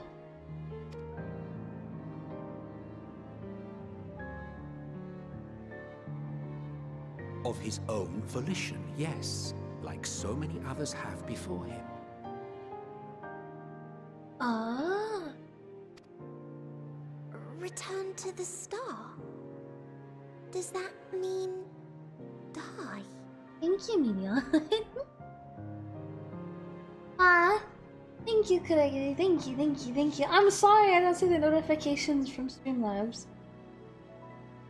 I do see those from Streamlabs, but not from Streamlabs. That's why I was like, I gotta set something up for that. I need some change. Thank you. Well now, that's not a word I hear often. Is that what you say here in Elpis? Mankind is the life of Aetheris. Each of us, a drop of blood flowing through its veins, bearing sustenance. In our finite time upon it, 'tis our duty to make it a better place, that all who call it home, now and in future, may abide in happiness. To that end, Oh, now we it's have beautiful. dedicated ourselves to the pursuit of enlightened creation. And by our efforts did we transform this once untamed wilderness into the peaceful paradise you enjoy today. To return to the star whence we came is a privilege afforded to we who have so loved and nurtured it. Oh. A choice embraced by those who have lived their lives to the fullest, in service to our world. And when they depart upon this journey, it is beautiful, always. Oh. The 14 are no exception.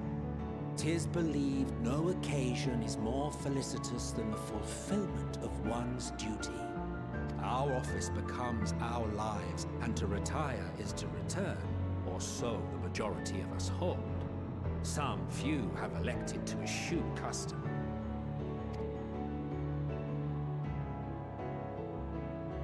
Mayhap you feel Fandaniel's deeds do not warrant his return.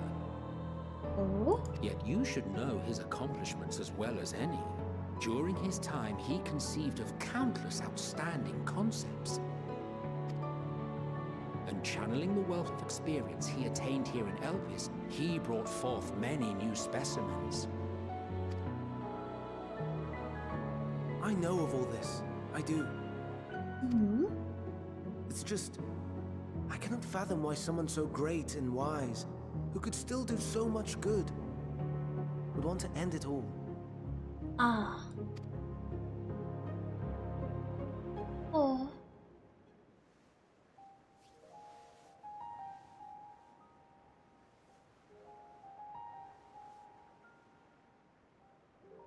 Oh no, I've made her upset. Forgive me. I know I requested your presence. Might I trouble you to take Meteon outside? A change of scenery would do her good. You will take care of her.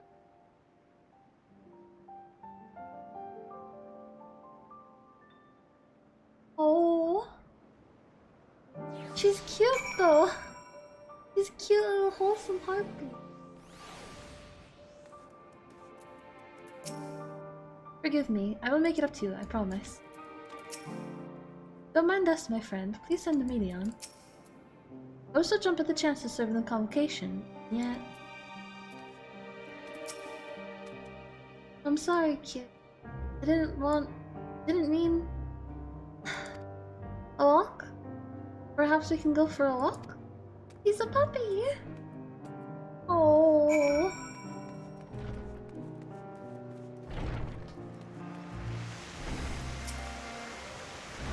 Hermes gets sad when he thinks about death. When others are sad, I'm sad too. It's how I am. How he made me. But don't worry, I'm fine now.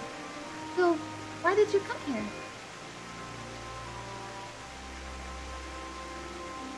You want to learn about Elpis and Hermes? Oh, teach you. I can teach you. We could take turns. I tell you something, and you tell me something. Sounds like fun. It will be. Oh. Where to start? Ah, yes. Let's talk to Memnon. Memnon. He should be near the Aetherite. I'm not gonna explain him, but Memnon is. I'll have him explain instead.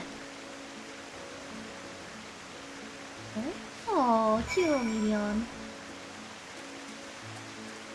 I feel like I'm saying her name wrong though. I might possibly be. Ah, the Aetherite. Anyone can use it to teleport anywhere. Well, maybe not anywhere. Not to the ground or other isles. I thought so, we're in the floating islands. For that, you need teleporters. Oh, and permission. Aww. And what have we here? Oh, you look like a person. You have the horns and scales of a beast. Bleh! I assume you're familiar like Medion. There's something you need. I'm surprised that they mentioned my horns and scales. But they're calling me a beast? This is Kie. Did you teach her about Elpis? Ah, a newly arrived familiar, is she? Very well. I should be glad to introduce our fair facilitator. Ah, our fair our fair facility to her.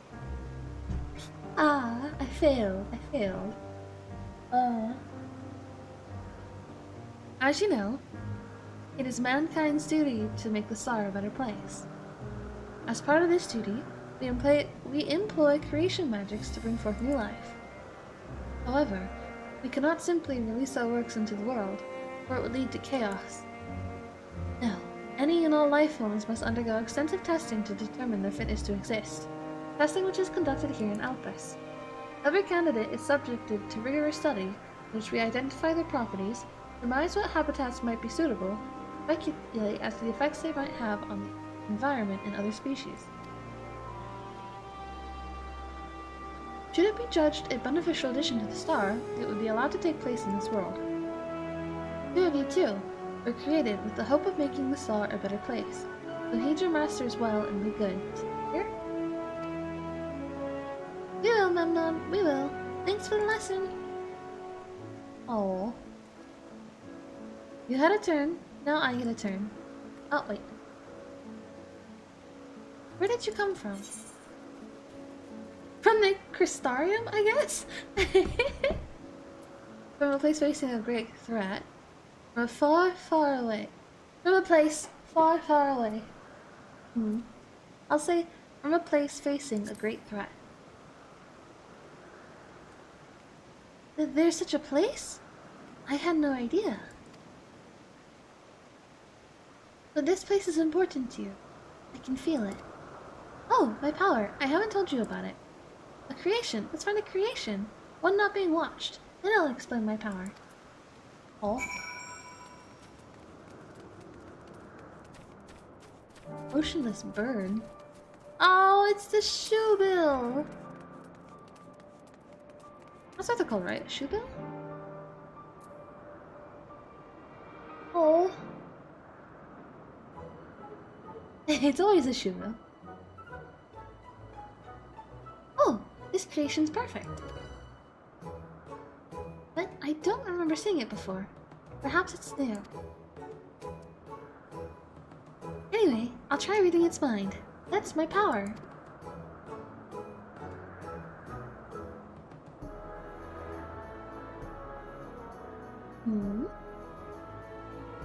Is it thinking anything?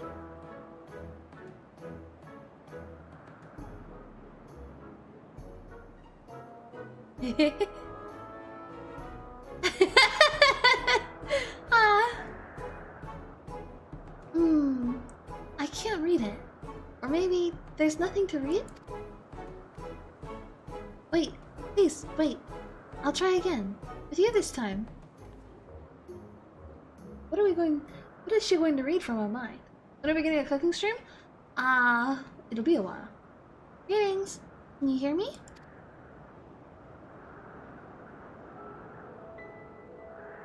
This is my power. I can read the emotions of those around me and project my emotions to others in return. I'm not actually speaking to you in your mind. Rather, you are converting my emotions into words and intention. The process performed subconsciously by an intelligent life form. This ability is vital to my mission, for it allows me to interact with intelligent beings even should they communicate via unknown languages or other nonverbal means. As a consequence, I am clumsy at speaking. Yet, though I struggle to express myself in this fashion, Clarice wants me to speak as much as possible, for everyone has thoughts and feelings that they may wish to hide. I harbor an affection for you, one that is difficult to define. Aside from the fact that you share common traits with us, your thoughts are complex, dramatic. They draw me in and leave me wanting to know more. Out of respect for your privacy, I'll refrain from using my power when speaking with you. Nevertheless, I want you to know that I wish to be your friend. Aww. Did you hear me? Good. Now it's my turn again. So, what are you good at? Healing. It's a secret. Fighting, crafting, gathering, playing. It's a secret. I mean, fighting wouldn't be incorrect. More of a healer, but I don't know what to tell her. Secret? I'm curious what she would say if I said secret, but I'll be honest and I'll tell her fighting. Fighting. Wow. Oh, fighting. That must mean you're strong. Hermes is strong too, but he doesn't like to fight. Even creations fight him. Aww.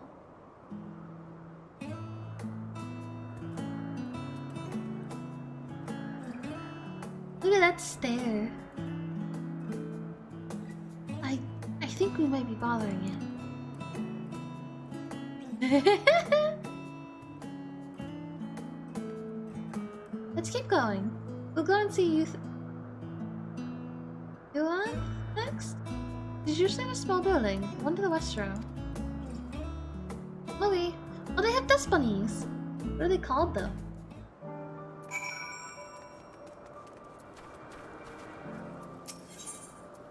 They're Spriggans. Spriggans? What are Spriggans? Oh no! We call them Orei. There's many, it's just one. Oh, I'm sorry. Orei, if there's many. If it's just one, we say Oreus. Oreus it. Oreia? Oreus? Oreus. We're the richest real goddess word. Though they're cute, they can be naughty. Sometimes, they run off with concept crystals, and Hermes has to run after them. Aww. There's never a dull moment with these Orei. Their fondness of minerals makes them highly unique, and I dare say they will be no less popular. And off we go! Any more things to talk with?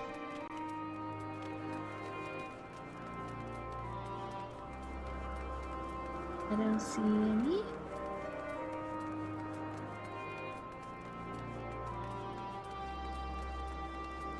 I suppose this one's doors are open since the lights are on.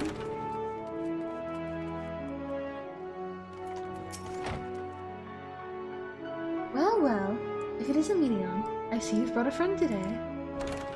Greetings, young. An apple? Can you make me an apple?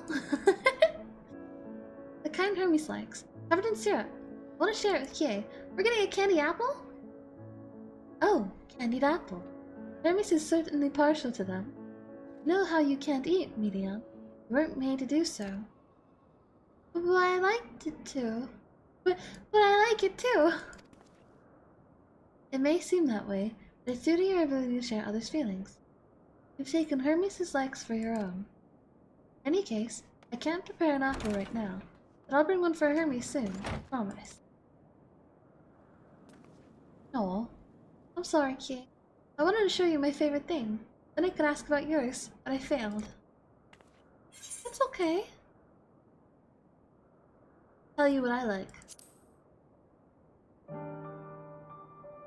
Oh, that's what you like. Yes, yes, I can feel it. Your joy and happiness. It makes me happy too. Thank you for sharing it with me, Kie.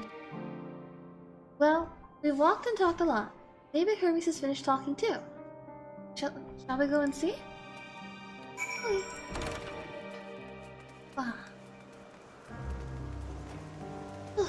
Oh. This thing's back, but I think it's the one we already did? Yeah, the one we already did.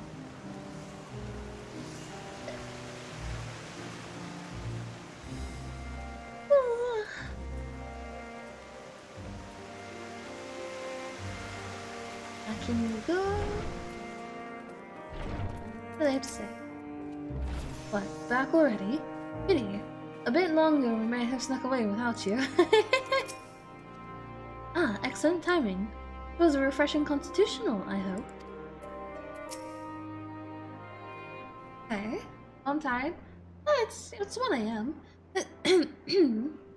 There you are. I can see the fresh air has done Medion good. Kie wanted to learn about you and Elpis, so I taught her. About this place, about my power, about your favorite food. Aww. I'm not sure if that last one will be of any use. But I do appreciate your keeping Medion company. While you were away, I finished speaking with our guest. Hey. Finished? Idly.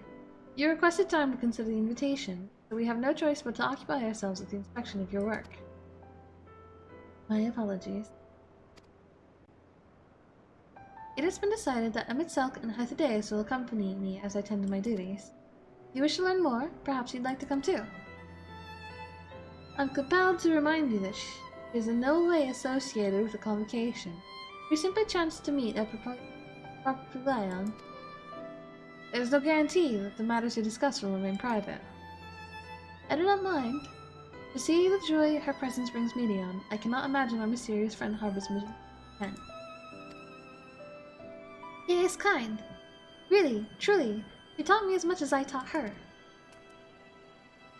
You're coming, of course. Watch Hermes? You're bound to learn lots and lots. Aww. I love the reactions.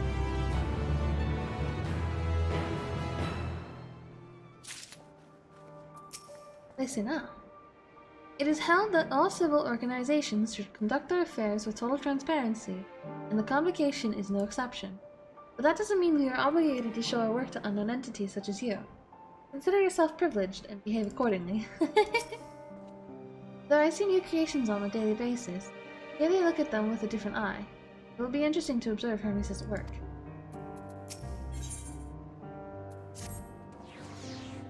Everyone is ready. There are a few creations I need to check on. First, we shall return to the spot where we found ourselves the wayward Amberstorma. Have care when you step outside the hub, for there may be more unruly creatures about. Hi!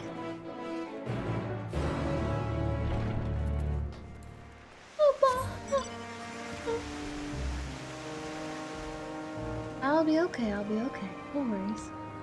I slept in already today, and I did have a bit of a rest already too, so...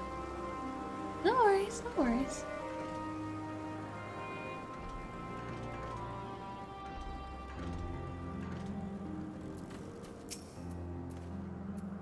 All vim and vigor now. When we were discussing his nomination, he was melancholy incarnate. Ah yes, Garanthan petalota, one of the new species of the ever-popular butterfly. You're still bothered about your robe? Don't be. The few specimens we've repurposed won't be missed. So beautiful, Petalota. I hope they make it into the world. Guess they must have. My notes are gonna be real funny because this game is so slow. It's all top men discussing top secret projects. No worries. This here is a new species of Petalota we recently set loose. It has been doing very well, managing to maintain a stable existence thus far. If it can see its observation period to the end without issue, we shall release it onto the world. Tell me, do you know the difference between living beings and arcane entities? No? There's a difference? It is the presence of a soul. Yet the soul isn't something you can choose to have at will. Well, I mean... No. It manifests only in those beings whose forms adhere to the laws of creation, that can endure on their own. Wait. Manifests only in those beings whose forms adhere to the laws of creation, that can endure on their own. So, if everyone's souls kind of are disappearing, does that mean... I mean, the laws of creation were rewritten. So... is that why they needed laws of, laws of natural law stuff? I wish that was where the mask and that to really, but at least the roads are nice. Hey! Because, I mean... If a soul comes from, like, you know, adhering to the laws of creation, I wonder.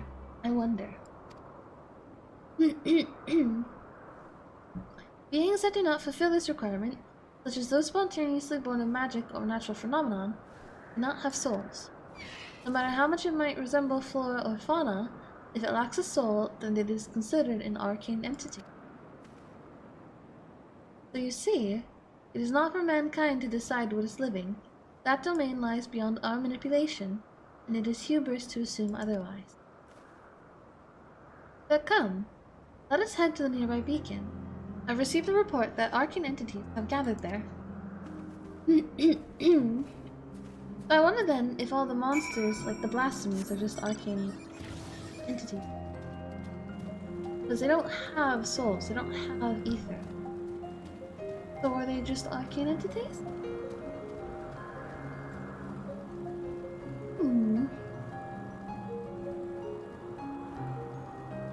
I wonder. It is really pretty here, though. I wish I got to see it better in that, like, one cutscene, but... We were meant to be observing Hermes, but instead we're stuck with Medion. Well, I suppose she herself serves as proof of his prowess as a researcher, and either both. A fascinating creation. Much like yourself, little one. Renowned as Hermes is for his flying life forms, it is a rare privilege to be able to see one of his works in progress. Interesting. You're interesting too.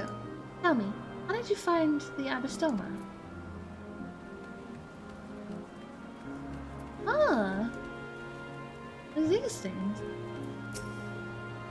Ah yes, Lightning Pneuma, just as the report says. Although we call this structure a beacon due to its form, it is in fact a magical device.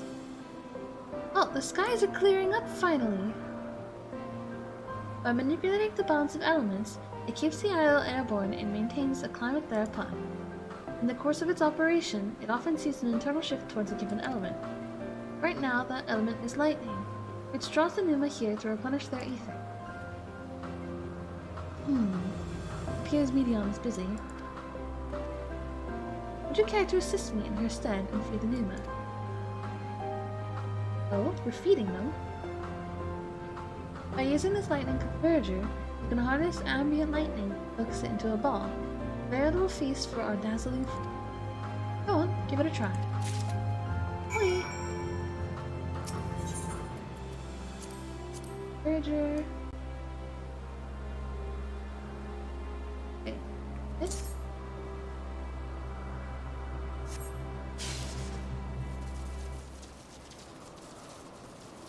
Oh, I see how this works.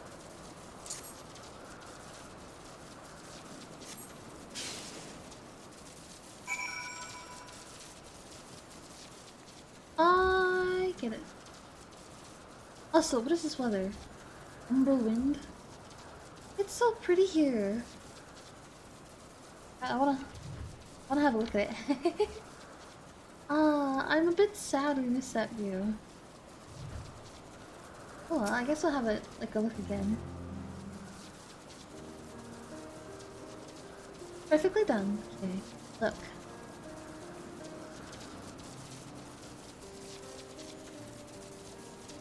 See how they gather to feed, how they express themselves through their actions despite their lack of words. Speech is not the sole defining characteristics of a thinking, feeling creature, nor is silence an indication it does not possess these qualities. Wait. Thinking? Feeling? That's the whole think. Hear, feel, hear, think.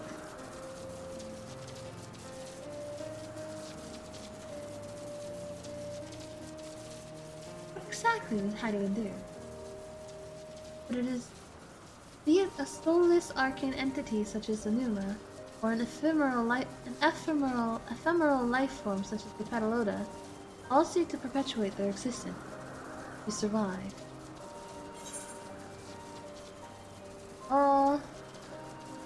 Medion an arcane entity?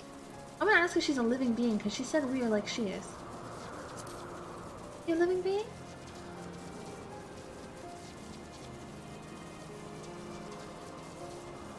A good question. I can answer it from a theoretical standpoint, but it ultimately falls to the Bureau of the Architect to pass judgment. Those with exceptional vision, such as Hythlodaeus, may be able to ascertain her true nature.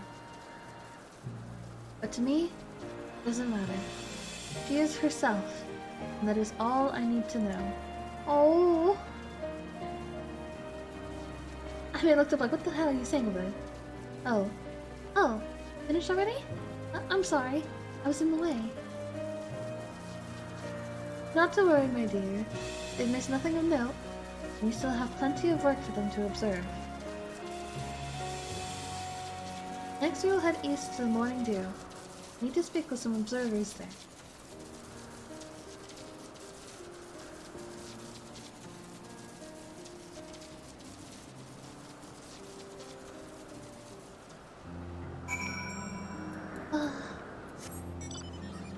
This way?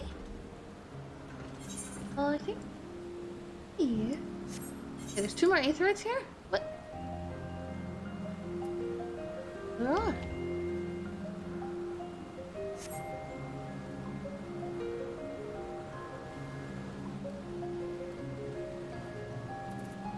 This? Ah, this fellow has been the talk of the Bureau. The combination of a carefree aspect and around this rows of fangs is strangely charming. Charming. Hi.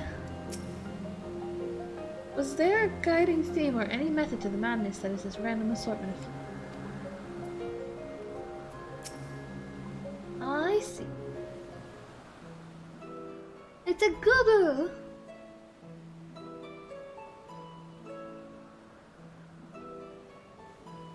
Amazing, is it not? The Ampelos, one of our newest subjects. Hmm.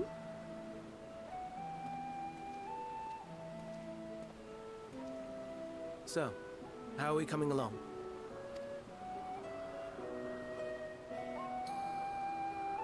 I guess this one made it in too.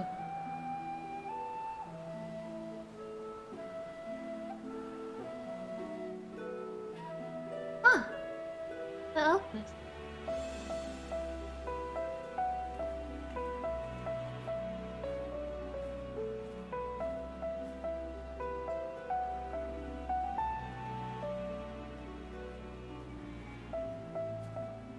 This place is Elpis. Those flowers. Elpis. Yes, they are. Entelekis. Like me. Oh.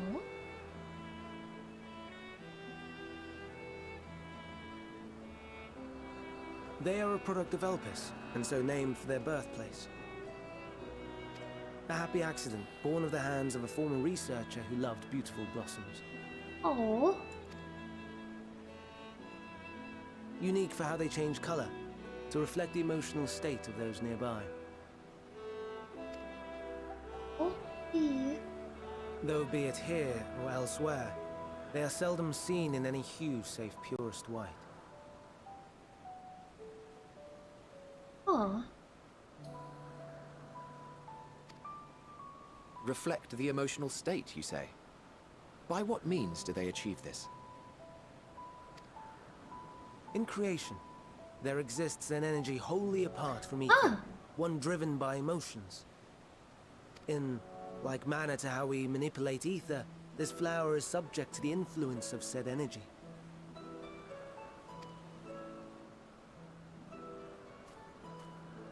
While it has no will of its own, it is sensitive to the prevailing emotion in the vicinity, and reacts by altering its color and vibrancy.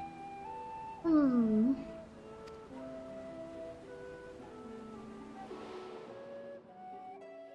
Akasha?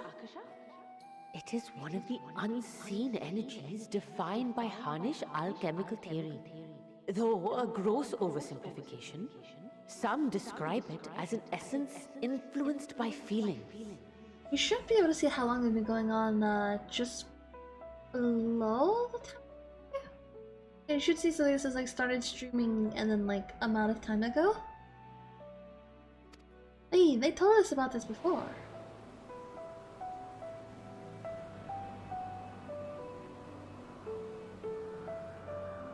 Akasha, though I'm not familiar with the term. Your description suggests it is the self-same energy. Hmm. Dynamis, we call it.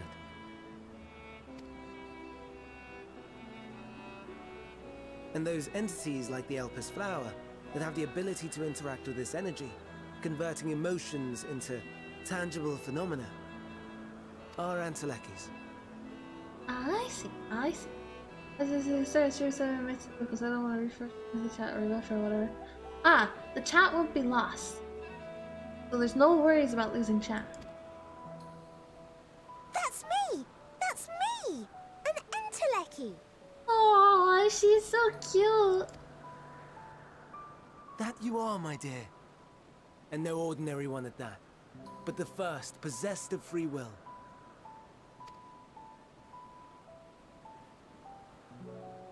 Wait. A form of energy other than ether? Dynamis? I've never heard of such a thing. Mm-hmm. Hardly surprising. Dynamis cannot be seen, much less felt.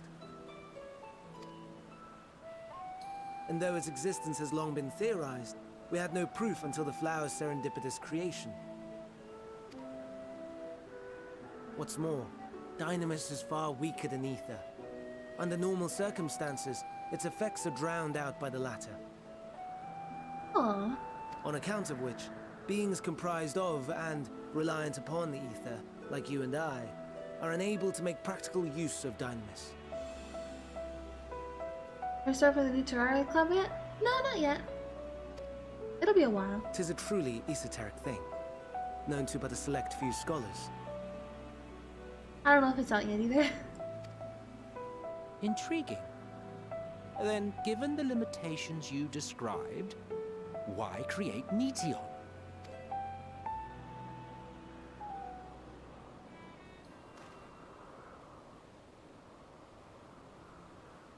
Our star, Aetheris, is especially rich in ether, so much so that its name is derived from it. Mm-hmm.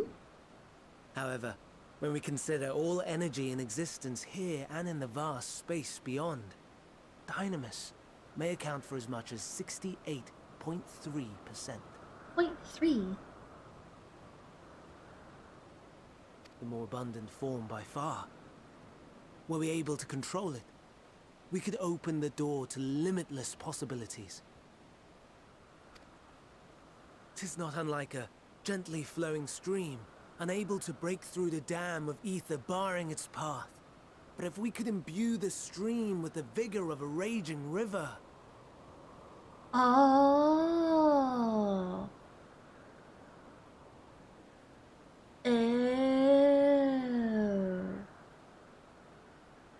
That's what happened. I get it now. If I'm Hermes or someone must have made something that increased the amount of Dynamis, which caused us, who are beings made up of ether, to fall apart. Because just the stuff that we are made of, just, you know, kind of being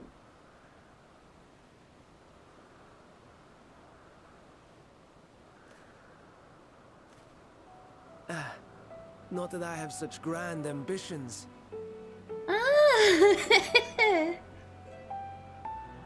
Nay. I merely wish to create a being that could traverse the great expanse.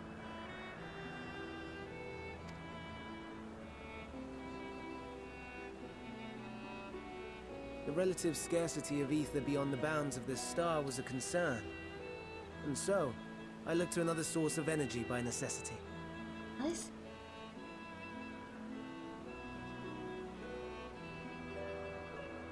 That being Dynamis. No wonder her ether is so thin. Ah, I see. Precisely. Yours is thin too. Like an Enteleki. like me. What? But then for a different reason. So, are we the same? Intellecties. Sure, I don't see why I couldn't be one. You love them both? Yes. Well, I have been known to transcend my limits with nothing but determination. If I'm thin, it's because Emma Selk didn't do a proper job.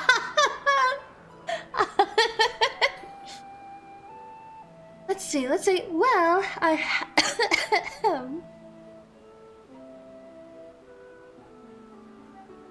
Actually, would that mean that it's possible that the nature of the echo is not anything to do with ether at all, but to do with dynamis? The dynamis is like part of what causes the echo? Maybe? Maybe it's related somehow? Well, I have been known to transcend my limits with nothing but determination. I want to say the last one though. It'd be funny. That sounds more akin to the desperate flailings of a wild beast when facing imminent death. I look so offended. A deficit of ether alone does not an Enteleki make. It would, however, make it easier for you to interact with Dynamis. I am on Mateus. Check Discord. What? Let me check Discord. Me? Check Discord? Am I checking on Discord? For the third? Wait. Where? Check Discord where? Where?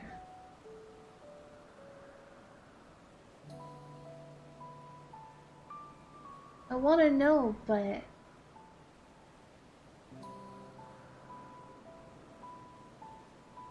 Oh, okay, I see. Well, aren't we ungrateful? Mayhap I should revert you to the pathetic failed thing you were. I see, I see. Thank you. And limited though its influence may be, this quality could prove the difference between victory and defeat. You do well not to underestimate it. Aww. It's sleepy. Oh dear. I'd forgotten about the poor fella. You must excuse me a moment while I go and verify a few more things. Mm-hmm.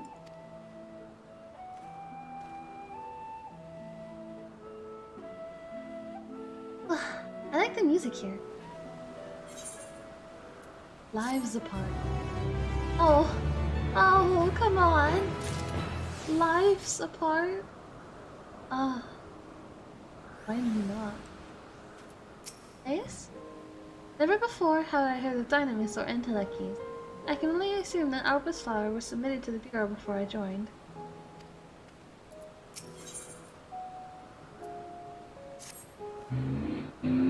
Not that I or anyone else would be able to make use of it, even if we knew.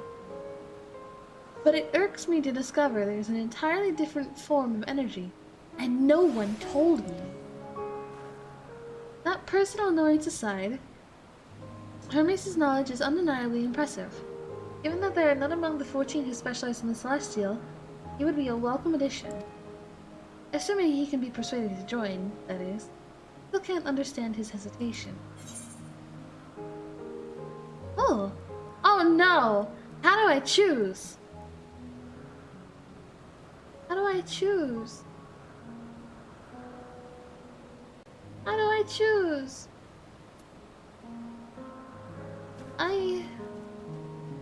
I want to know why, but I want to know what he specializes in too. How do you choose one of the... how do I choose? I want to know both. And it's not really possible to come back.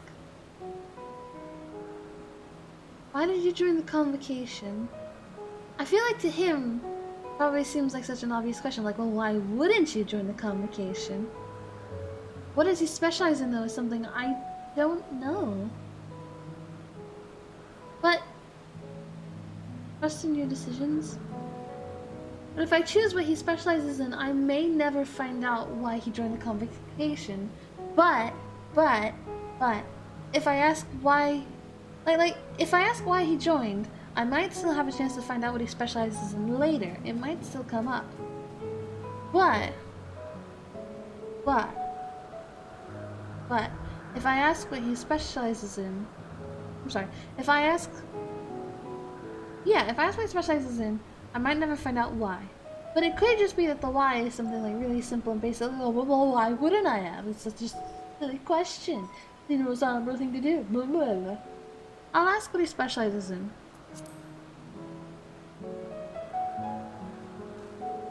Oh, you wish to know why Emmett Silk was chosen for the convocation. I should be glad to share the tale. Ahem. It began when... Not another word. Lest you've forgotten, we're here to learn about Hermes. I like him pouting on the side. My misspent youth is not your concern. Oh. What now? I want to learn more about the convocation. If you would accompany us, I suppose you should at least know that much. The Convocation of 14 is a governing body that determines myriad policy. Our goal is to ensure that all is right in creation, that our star may know a brighter future. I know I did get blue-balled. As the name suggests, the Council is comprised of 14 offices, each of which is held by an individual chosen for their surpassing abilities. Depending on the office, one is required to either be an authority in a certain field or possess skills that would facilitate the performance of their stipulated duties. The former category includes Metron, specialist in aquatic life, Logrif, specialist in terrestrial life and husbandry, Almer, specialist in fungal and plant life, Emeraloth, specialist in medicine and healing, and La Habrea, specialist in creation magic, who has brought forth phantom beings of the highest complexity. As for the latter category, there is Ultima, advocate of the arts, Igehorm, champion of enlightenment and rhetoric, Ashtarat, preserver of discipline and order, Emetsak, keeper of the ethereal realm, or underworld in vernacular, Fandaniel, pursuer of extant phenomena, and Azem, traveler of the world and counselor to the people. What? Should I be revealing such details to you? Don't be silly. Even children know this much, and you would do well to remember it all. I see. So Emmett Silk presides over death. What's up, goddess? Hello, hello. Tell you the tale when we're away from sensitive ears. I love Hyphodeus. What do you have to say, Medion? And lucky or no, we're friends in thinness. Aww. You best behave in chat. My apologies for the wait. I have inspected the Amplos to my satisfaction. All is well with the creature, and I dare say it won't be long ere it is released into the world. Another creation, however, reportedly isn't faring so well. The Sharvadis. That is what we shall tend to next. Oh, what's it gonna be? If you would follow me, my friends, we shall return to the main aisle and head north. Close your eyes to enjoy. Ah. Those ears got amazing physics. Hey!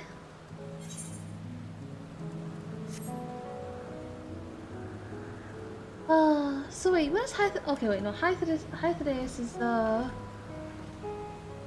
architect guy. What is Vanat then? What was Elidibus again? Wait. Wait, Elidibus was a special 13th one, right? I'm sorry, 15th? Wait. Mitron, Logrif, Emeraloth,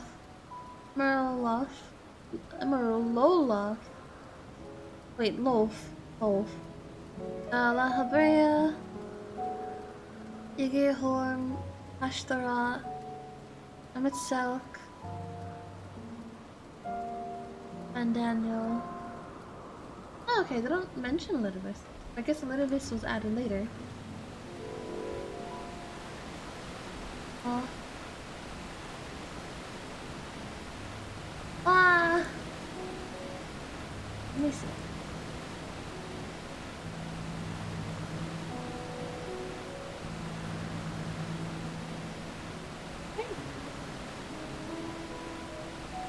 Alright. Behave yourself. Behave.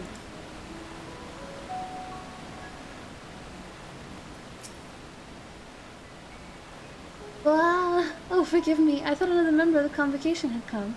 This is turning out to be an eventful day. Oh, did he think it was me? I mean, did he think me? Did he think it was Azem? A serpentine bird, or a winged snake. There is a slight difference in etheric balance between these arbidices. By this, it may be assumed that they aren't the original creatures, but their offspring. Ah! Interesting. Where are the mods when you need them? I think they're all asleep.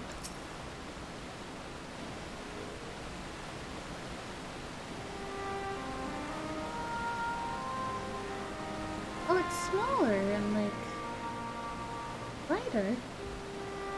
I understand there's a problem with one of the Sharvidas. Have you seen unmod this chat? You mean a mod this chat, not an unmod this? Yes, that's right. As you know, the Sharvidus is based on a sea creature. Owing to adjustments to enhance its ability to wind, it is capable of flight. The specimens created from the concept could all fly without issue, but a problem arose in subsequent generation. This third generation creature was born with an etheric balance leaning strongly towards water. Its aquatic origin reasserting itself, the result being its affinity to wind is diminished and it cannot fly. No matter what we try, we can't get it to rise even the slightest bit. Big anyways. There's that one. What? Anyways, cute. Yeah, exactly. Good. Can you enjoy the stream with an MS Paint request? I mean, you can, but you know, it's not cheap.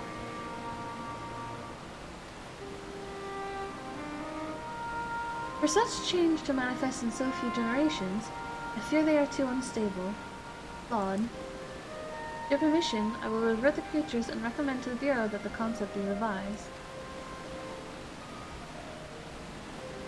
With its etheric balance leaning towards water, the Sharvidus would indeed struggle to manipulate wind. Yet it is too early to conclude that it cannot fly. Having failed at first, it may simply have developed a fear. Aww. I shall transform and fly with it, helping it to manipulate the wind until it finds its wings. YouTube credits for Ah. What? You need to go to such lengths.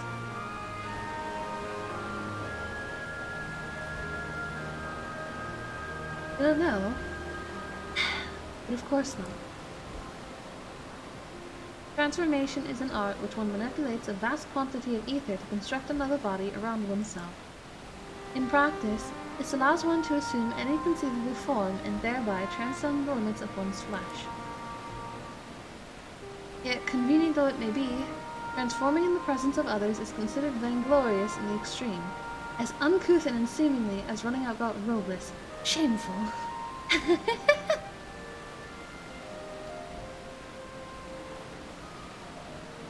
Am I to understand you make a habit of it?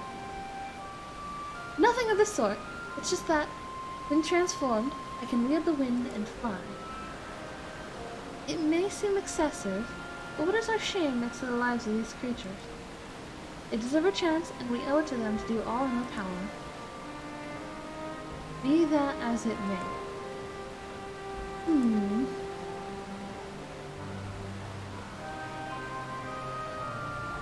I believe I have a solution. Mitsa, See, I trouble you to move that Sharpness away from his allies. Somewhere out of... I love his face. Meanwhile, I'd like the rest of you to help me prepare here. I mean, I'm still streaming on Twitch sometime.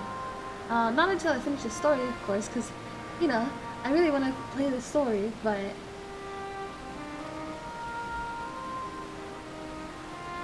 What mischief are you scheming now? No mischief, I assure you. I would but spare you the need to report to your colleagues that Hermes committed an indiscretion. So have a little faith and run along.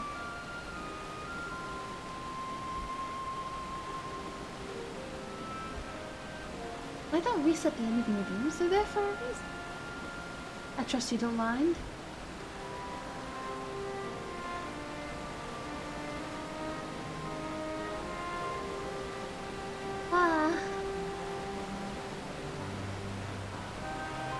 We will still have some Twitch streams and some YouTube streams.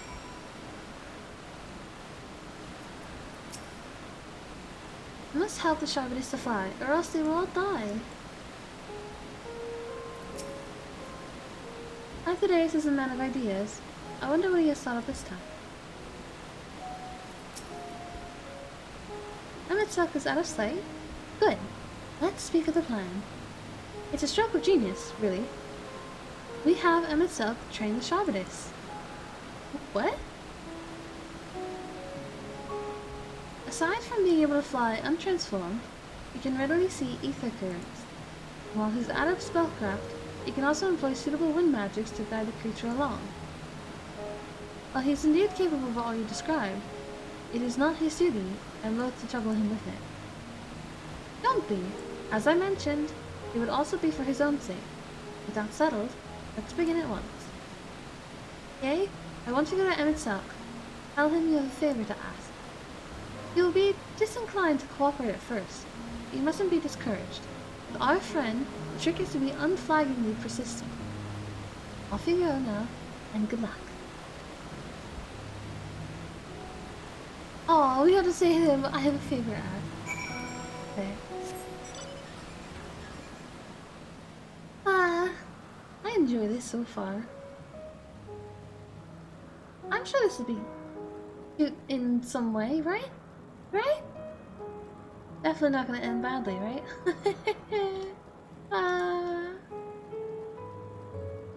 Oh, it's a big bird with horns. What are they called? Occupates?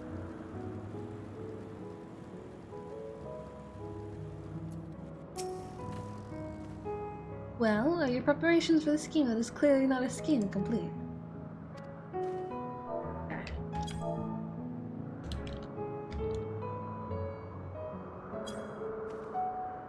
Oh, no you don't. I'm not lifting a finger. Ugh. I don't know what Hyperides is up to, and I will not be made to know. I refuse. If Hyperides is to be believed, relentless insistence may serve to wear down the ever-wary Emetsuck. No, we plead with him. Okay. Please. Emetsuck.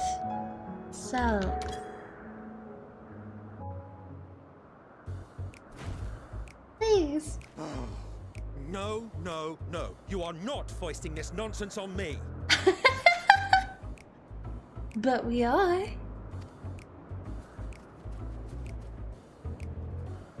I'm given to understand you have the power to help the Charybdis, and should be quite willing to do so. Ah, Charybdis. And so I appeal to your better nature, most benevolent Emetsuck. Please teach her to fly. Oh my gosh. Or else Hermes will transform. Right now. Oh my god. Oh, she's so cute. Now, there's no need to go quite that far. Altruism is its own reward, as I'm sure he would agree. Oh, would he now? And who contrived to put me in this position, pray tell? Nothing so devious. I merely suggested a possible course of action.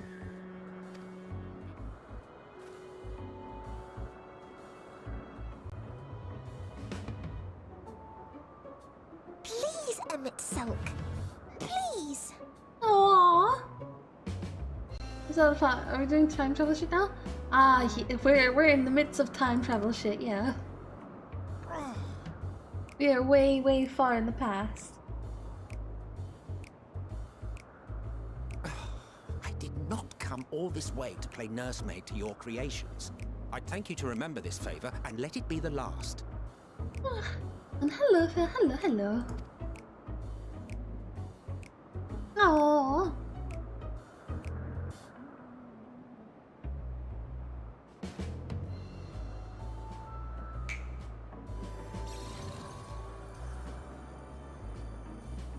Oh? And welcome.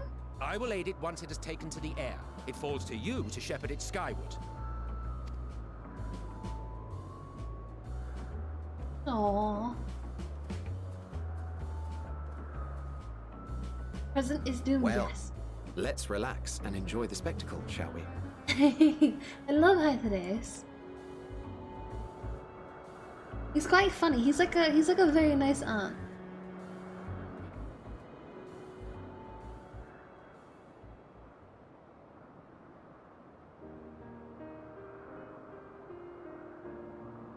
You were wondering why Emmett Selk joined the convocation. Yes. Truth be told, he wasn't the first choice for the office. I was, on the strength of my ability to see ether. But I declined the offer. For though my vision is exceptional, I am pedestrian in all other aspects. Worse even, quite abysmal when it comes to manipulating ether, for example. Couldn't transform even if I had a mind to do so. Oh. What good is the ability to perceive a problem if one cannot act to address it? Emmett Selk has no such shortcomings. He excels in vision and manipulation both, the latter to an extraordinary degree. If there is a mage more powerful, I do not know of them. Aww.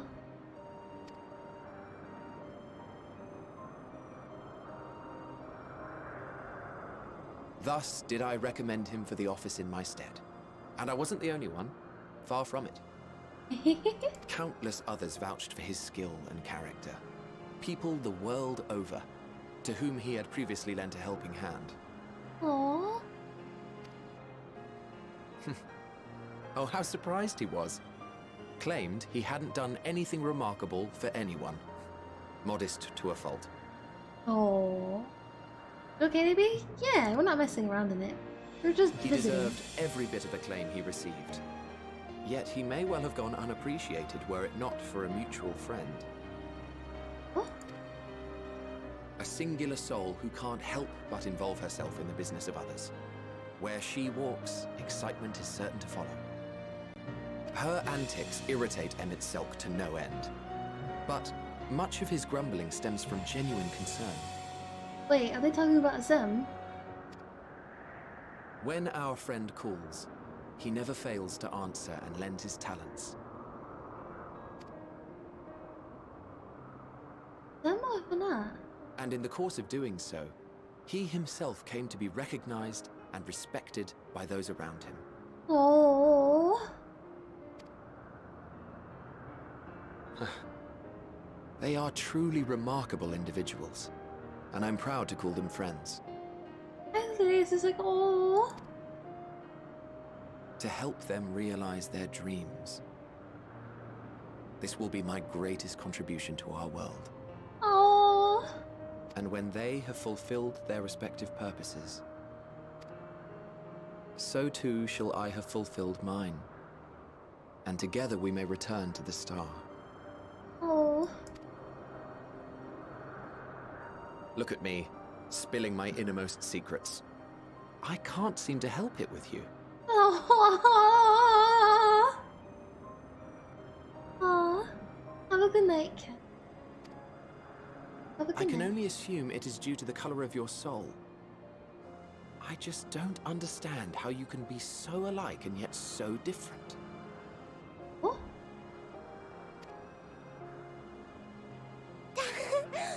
Well done, my pet. Well done!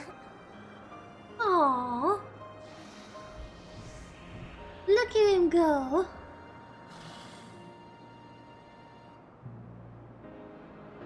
Ah, yes. I dare say the Charybdis will be fine here on. Why don't you go and signal to Emmett Selk? Let him know that his arduous task is at an end.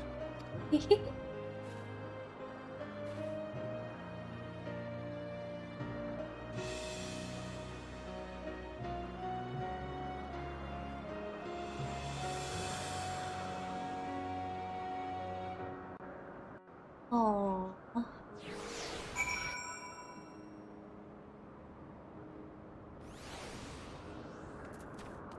They're so cute.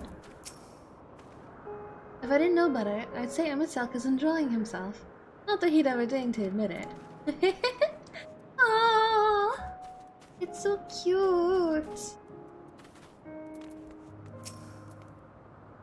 Look here. Look how well the Starbittus flies. It's flying. It's really flying. As if it were born to do so. Thank goodness. Aww. Look at the blasphemy hunt. Oh, wait. Wave to myself on the edge of the island. Okay. We shall wave. We wave. Hi. Emerging from his reverie, Emmett Selk notices you and begins to descend with the Starbittus. Hey.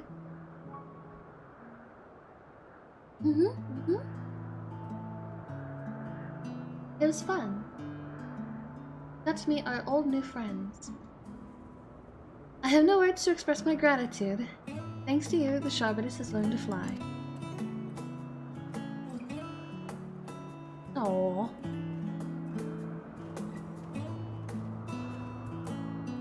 And he and I could relax and have a pleasant chat.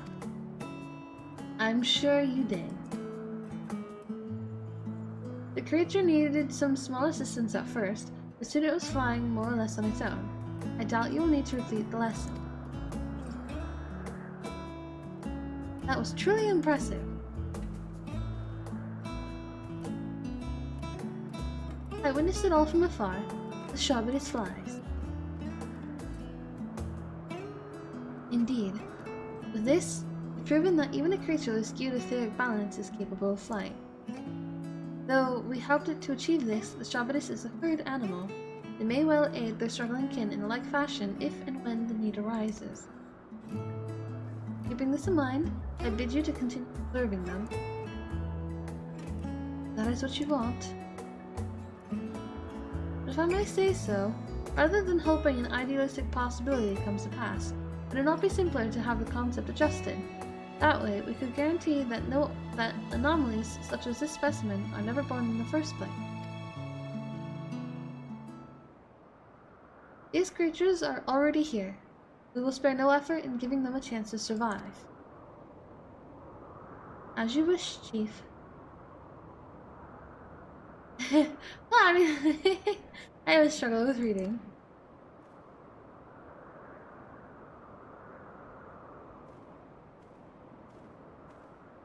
More so than from being tired. Hermes.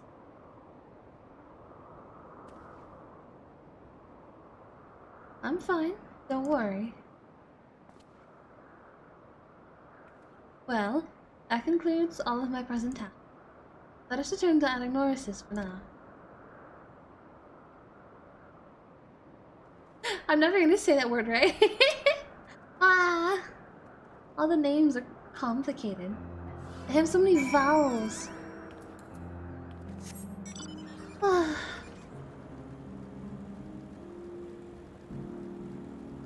Ah, dear. We'll go this way. Wait. Oh, I couldn't even see the thing they're writing. It was just like, ah. I'll go on.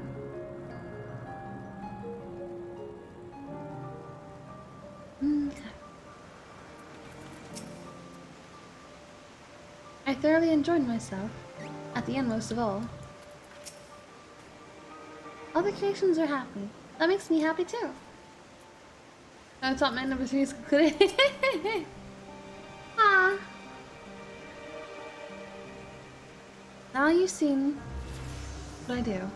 Was it everything you were expecting? Oh. I will hydrate, thank you.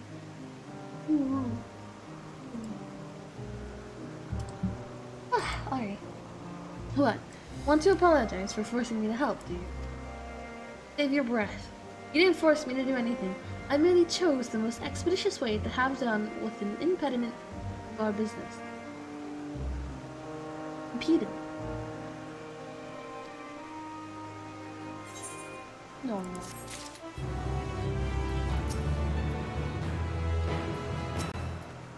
I'm tired. Leave me be. Ether to ether?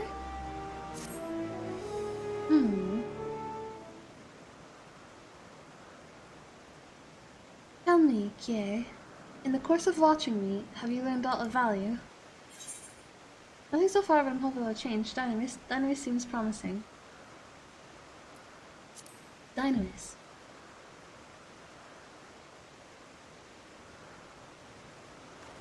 Dynamis, you say? Curious that such an obscure phenomenon should be of interest to you.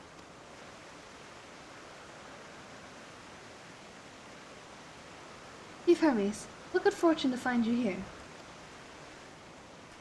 Is something the matter? The Ikeon. I'm afraid it's done it again. No sooner did we release one for observation, that it set upon the nearby occupites, slaughtering them. Was the creature hungry, or somehow provoked? I had just fed them myself, and the occupites were keeping a wide berth. It is the nature of the Ikeon that is to blame, their innate viciousness. Government aside, is an outstanding creation, perfect in form and function, but may not be suited for release. I have no doubt that the Bureau will accept its concept for preservation. In any case, there's no point in postponing the inevitable. Thoros will avert them all once the paperwork is in order. Where is the scene of the incident?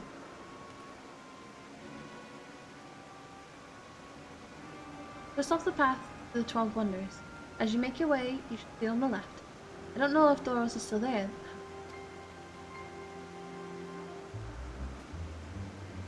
Hermes, wait. Oh.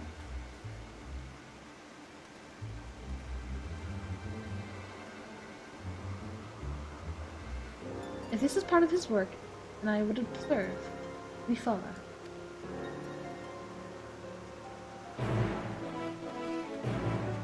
Hey, we get to run with them.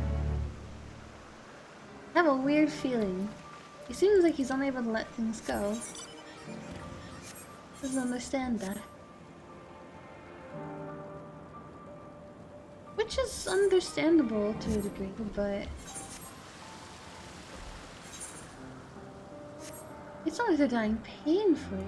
Just, you know, they're just being returned to the world.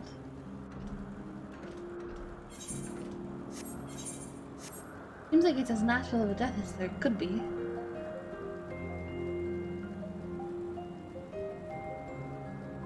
Those are some weird trees. What is on here? The Yggdrasil? The Yggdrasil. Oh my god, Yggdrasil. But, also a tree that says Yggdrasil. Yggdrasil. No, the birds are dead. A fearsome beast, this Ikeon. Where is it now? The occupant is no easy prey. With its hooves and horns, it was designed to be formidable even on land, yet they didn't stand a chance against the Ikeon. It's heavy. Hermes' pain. I assume something else was at play here, though I could be wrong. Hey, well, I enjoy being with them. The lacerations and burns are unmistakable. The Ikeon was indeed responsible. Unless it's Lycaon. But the creature is nowhere to be seen. Thoros must have taken it away. The man makes his base at the 12 Wonders. I shall go and seek him out there. Emetzelk and I will search the area for good measure. Just make sure the Lycaon did not escape. Hey. Why, thanks. Let us meet at the 12 Wonders when you have finished. I will go on ahead. Please follow with Kie. Oi! Come, come. It's down this path and over the bridge. Why don't we follow with him? They're just there.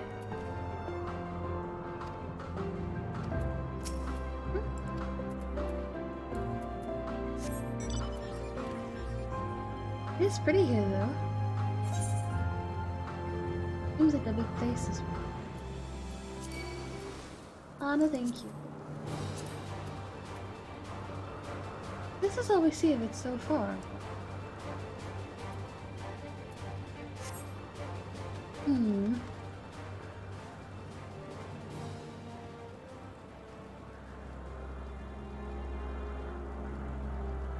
Hello, Nyankara. Hello, hello.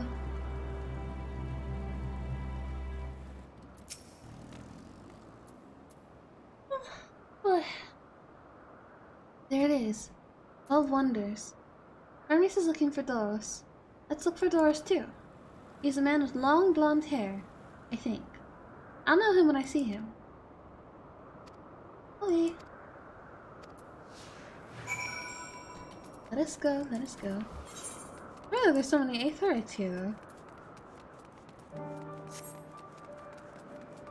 Oh, they have these. You're an enchanting familiar. I'd be delighted to assist in your little journey of discovering and personal growth. What do you do here? My role is to maintain the wonders, and thus the climate across Alpes. I ensure that our every environment meets the needs of our flora, fauna, and staff. Sirens representing each part of Aetheris are recreated here in Alpes that we might gain a robust understanding of concepts' potential. As such, maintaining the appropriate balance region by region is tricky work. More than worth the effort. What kind of place is this? The 12 Wonders is the wellspring of Alpes' weather, after a fashion. Here do we employ the latest spellcraft from Amarat to maintain and adjust the assorted climes which our creations frolic, for test purposes. Naturally, as in any part of Alpes, we also observe and experiment with said concepts. This conversation perhaps being one such experiment. I see. They're indulging us as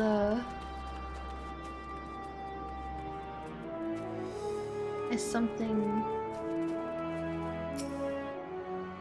we're gonna do. We're looking for a man with long blonde hair.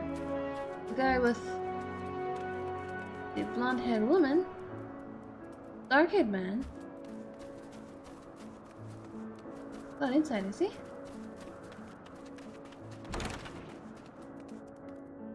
Not in here. Hey. This one's not open.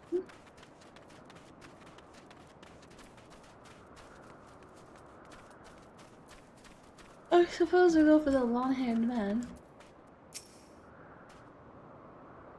Doros! That's Doros! Well now, if it isn't Medion. What brings you here? Oh.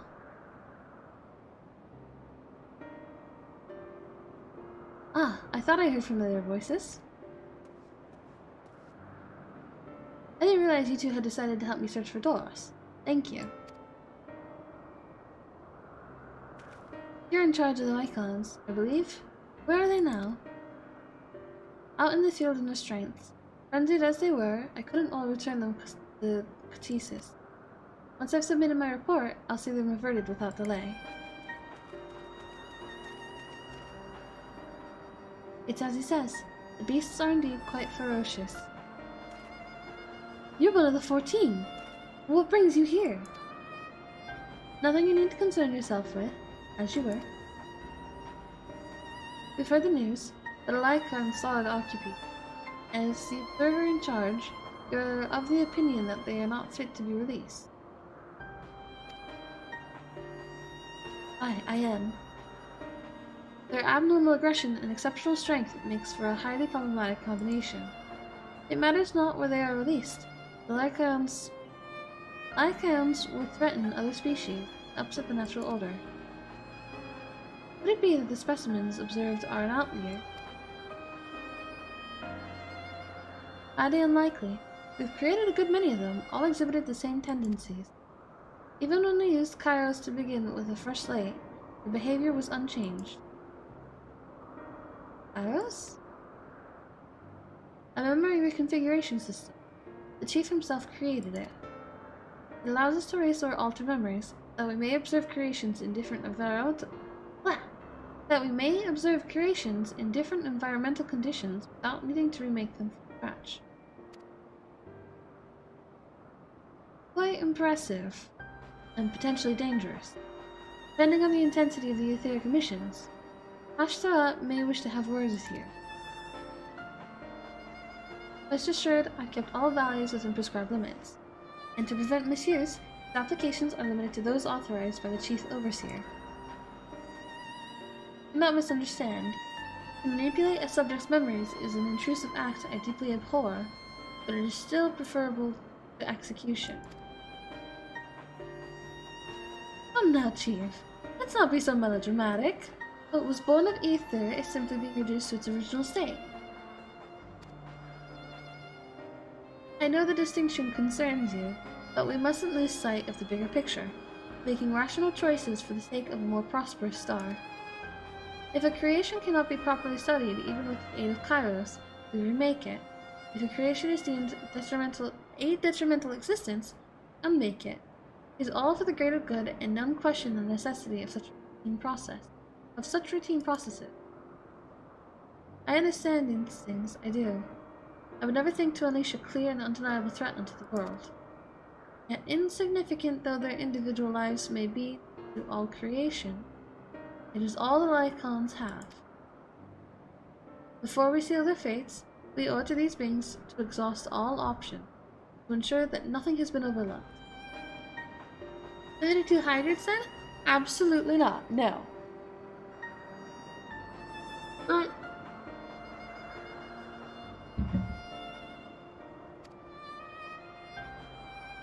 You insist? Let me provide you with the full report, and we may take it from there.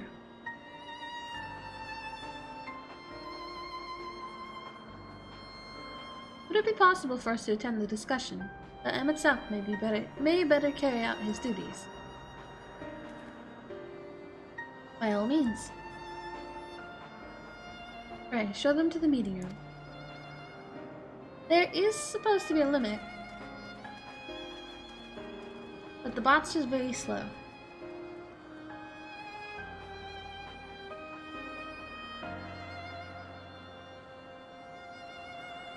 Oh.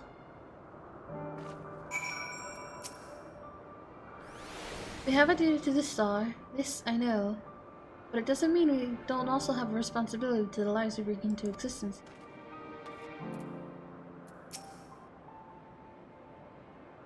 Man, other beings are just things, used and controlled, like magic. That's what Hermes told me once. Oh.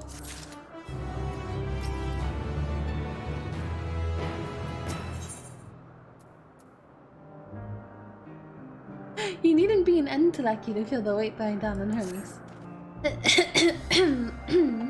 Yes, it does have a limit.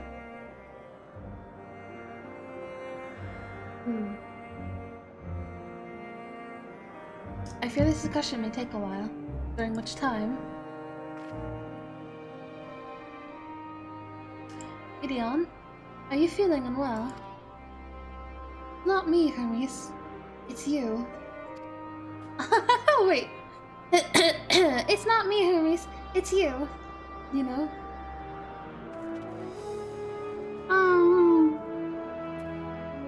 I think I might have misset the limit, though. Let me fix that before you guys go crazy.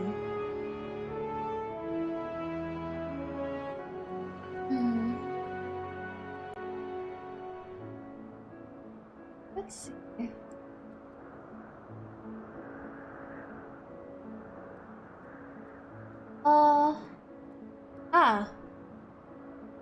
That is why. Going to math.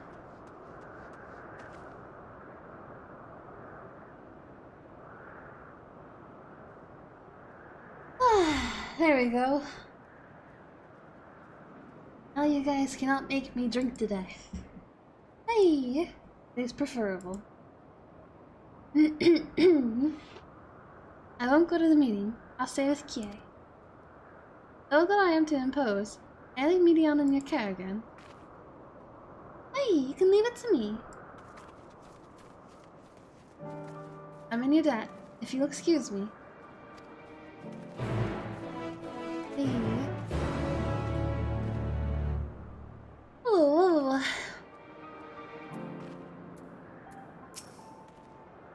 Can you help me with something, Kie? The meeting will make Hermes sad.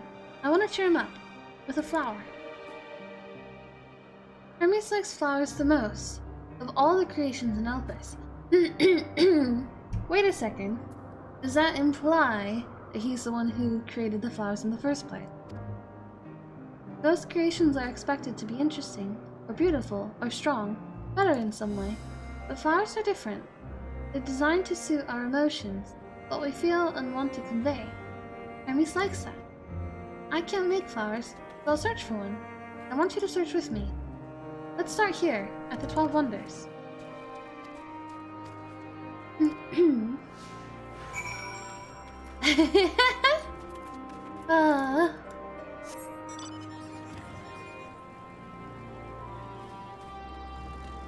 The tree in bloom?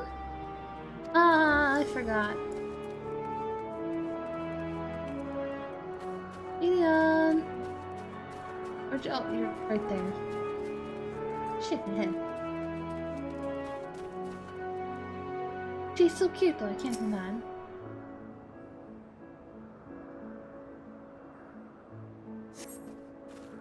Vibrant purple flowers bigger than your hands adorn the tree.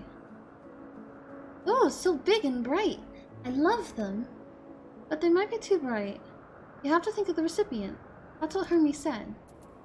Aww. They're right. At least it's not, you know, easy list of commands. Under tree? No flowers here. Also, the tree rises before you. Crane your neck to look for flowers. No flowers. If there were apples, we could have covered them in syrup. Let's head outside next. Don't worry, we won't wander far. Yeah. Ryan just can't escape it. It's his fate and destiny. She just walked through. Can I jump over this? Oh yeah, she just walks through. Right here? A lot of flowers here.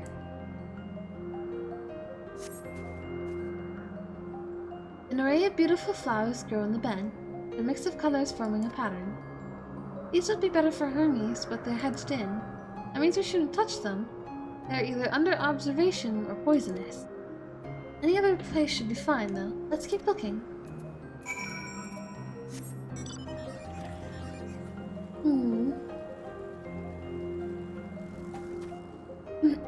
A familiar plant. Medion. Ah, I'm sorry, Medion. Come here. Medion? Thank you. You made that from Shima? I do believe it was Shima who made it. I'm pretty sure, yeah. Set on a tall, thin stalk, the alder-shaped flower is mesmerizing in undulation. Oh, a Kallion! Flower that can move. When Hermes wasn't looking, it shot seeds at him. Not a good gift, maybe. But you're good, Kie, at spotting flowers. We'll find something soon.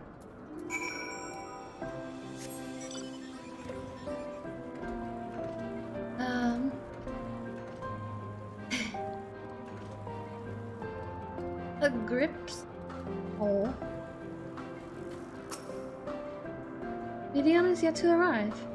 Ah, I'm sorry, Medion. I keep forgetting.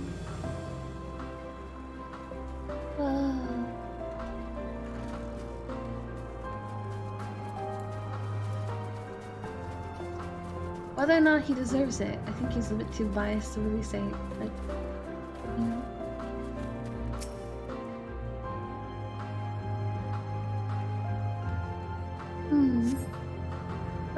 promising nearby. At best, common-looking grasses with a few tiny flowers. Nothing around here. Ah! Over there, Kie. Something big. Huge. Oh no.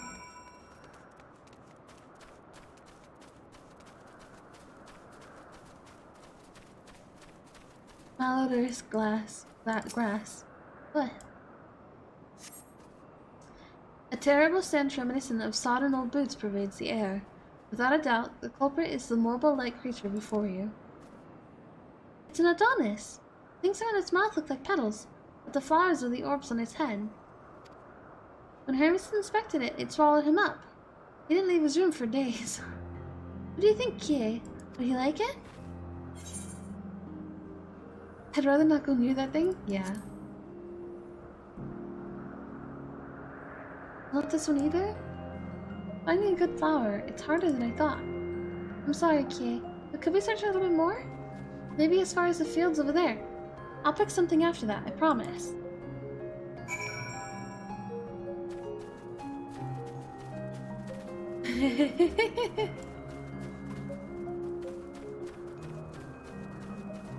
I mean, they're very justified bullies.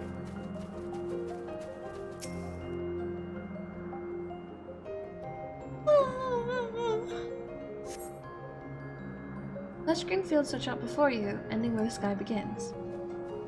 Aww, there's nothing. The shiny thing over there. What could it be?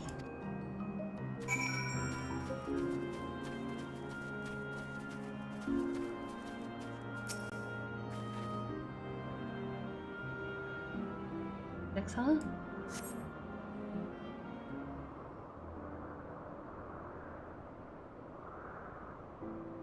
Oh, Alpus flowers. They're here too.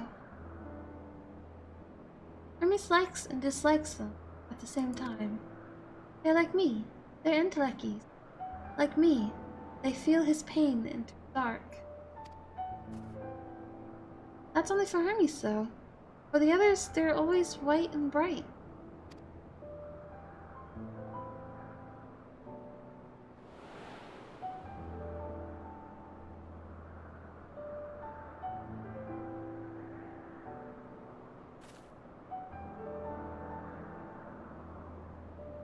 Really? The flower was dark in your home? Then you have it too. Dark emotion.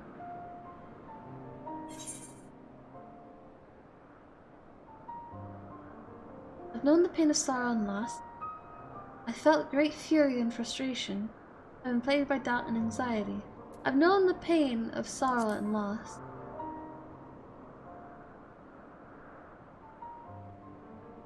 See. Hermes has known the same. The feeling that a part of you is gone, again and again, but no one noticed it. Please, Kie, won't you lend it to me? Pain and sorrow. I want you to make the flower dark, in front of Hermes. He has been in a dark place, since before he created me. He needs to know that he isn't there alone, that others are sad too. Aww. Really? You'll do it?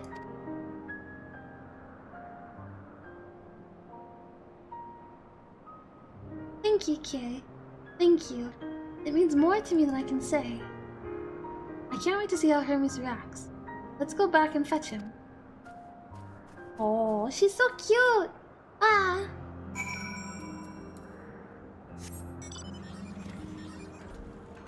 I don't want to read her in such a high voice though, but it's hard not to.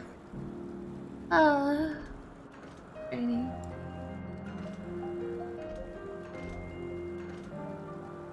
Sorry if it sounds weird as well. It seems like they're still talking. Let's wait until they finished.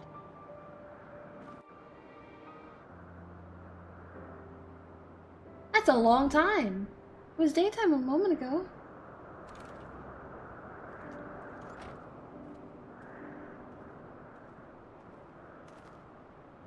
Hermes!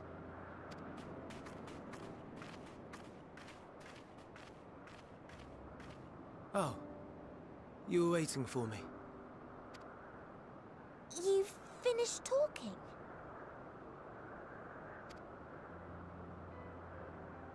Yes, we've come to a decision.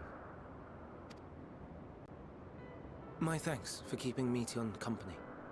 Oh. Emmett Selk and Hythlodaeus have already retired to their rooms. There is room for you too, if you would follow me. Wait! I want to show you something first. Oh.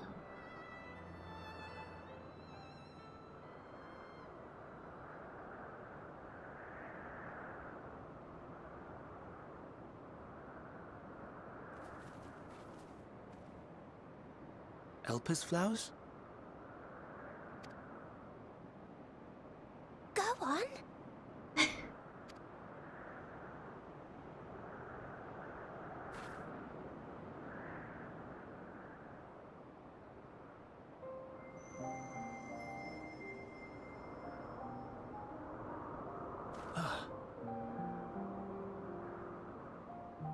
You're not the only one, Hermes. Others feel sad too.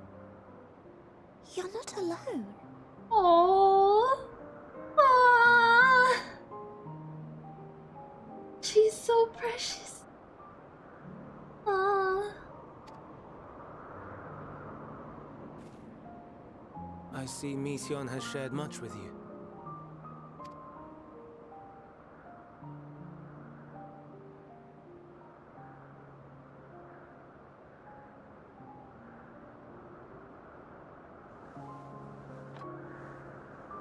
Oh.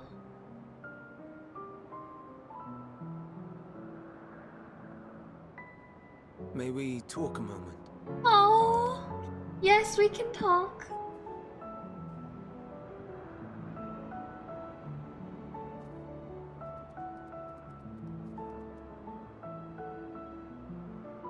Oh. Get away from me. I do not think it wrong that we live for the star, that we strive to make it a better place. I mean, he's kind of good looking. Got that dark and brooding And thing yet, going on. in carrying out my duties here, there are times when I am plagued by doubt. Do you recall what Hythlodaeus said when we first spoke of my nomination? Death is the privilege of those who have fulfilled their purpose, a choice they embrace of their own free will, and when they depart, it is always beautiful. Perhaps it is, but only for man. Creations that he deems useless are discarded with nary a second thought. Some scarcely born into the world, afforded a handful of breaths before life and potential are abruptly extinguished. Oh. We make an effort to spare them the pain, but they sense what awaits. Rage and anguish and cower and fear, and it is not beautiful. Oh. Yet no one cares. No one. So fixated are we upon the duty that we do not pause to question the method.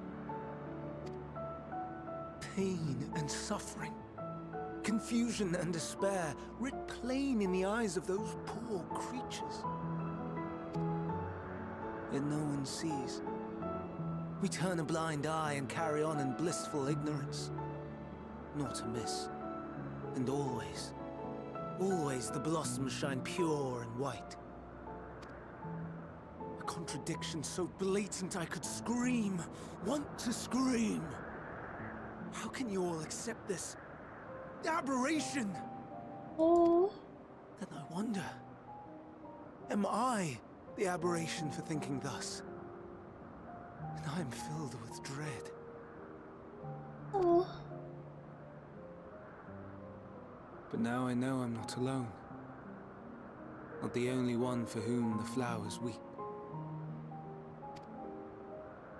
I won't ask what you thought as you kneeled beside the Elpis, or if you only did it at Meteon's insistence. Nevertheless, I thank you. Oh. To know that you too have experienced suffering is a comfort.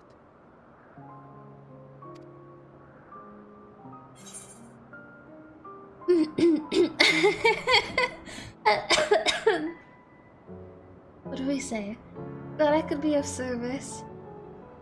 I love this song though. Let's have no more brooding, eh? Or, oh, I can tell you all about suffering. Let's have no more brooding, eh?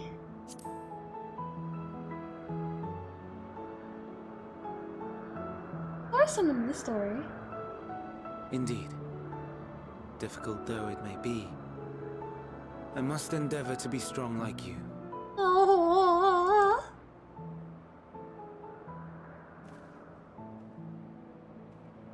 The stars in the heavens. Know you what they are? Other planets? Though it is too far to tell, each glittering light could be a world not unlike Aetheris. A world filled with life. So many stars, so many lives. For us, there may be no higher purpose than to live for our world. But what of the other living beings out there? What is it that gives their lives meaning? That drives them day after day after day? To pose that question to our undiscovered cousins, I created beings of Dynamis, who can traverse the vast emptiness between the stars. Meteion and her sisters. Sisters? Aye, sisters. She's so cute! She has a great many of them, and they have already departed on their journey, traveling to one star and then the next in search of life. As one might expect, exploration on such a grand scale is rife with difficulties, and thus far I've naught to show for it. But I have faith that we will make some manner of discovery ere long.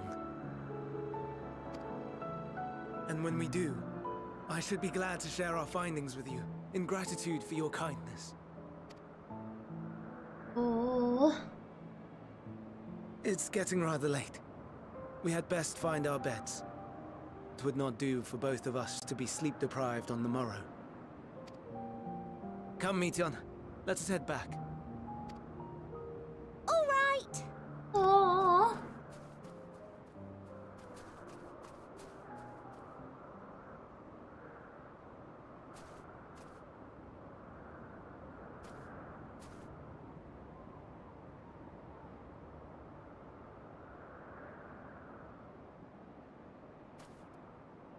What?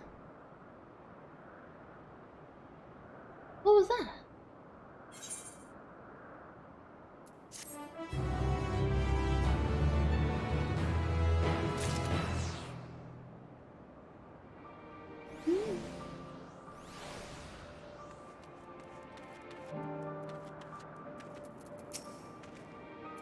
Be able to get some rest?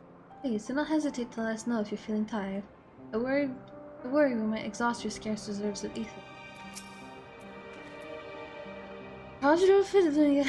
The Prodigal Familiar returns, after causing all manner of trouble while we were in our meeting, I'm sure. I'm glad Hermes saw the flowers. Thank you, Kie. It will help, I hope. Today will be difficult for him. An all too brief interlude, perhaps, but it is the time I attend to my next time. As Emmett Selk and Hyphaeus are aware, we reached a verdict regarding the fate of Lycanos. 7 were created for observation, and all 7 must be unmade. Thoros has followed the correct protocols, and as Chief Overseer, I can find no fault in his judgment. The Lycans would disrupt the natural order, ravaging and consuming other species until they themselves starve and perish. They cannot be released into the wild, and they cannot be allowed to remain here on Elpis. I intend to petition the Bureau of the Architect to have the concept preserved as a restricted purpose hazardous life form. Hyphaeus has pledged to support me in this endeavor. Yet whatever the Bureau decides, the Lycanos have served their purpose. Doros has already isolated the creatures and is preparing to carry out the necessary measures. I will join him forthwith. My duty to witness conclusion of this study. You are resolved, then we but have to accompany. Then we have but to accompany you. Of course. Let us be off then. Return to the main aisle. I'm a bit worried what we're about to see. Just a little bit worried.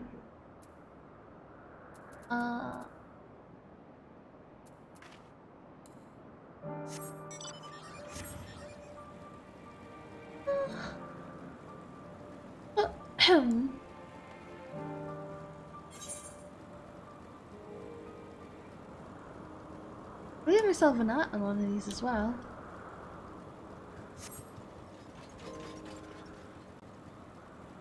Seems like we might be staying here longer as well, since the level 87 fates are also here.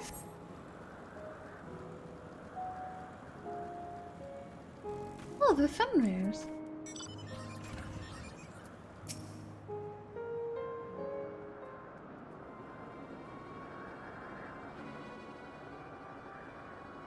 Doros, are you hurt?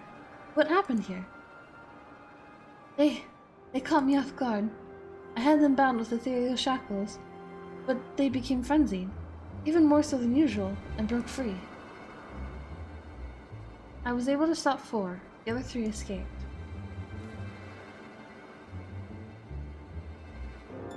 I see them. You have taken to the air above the 12 Wonders.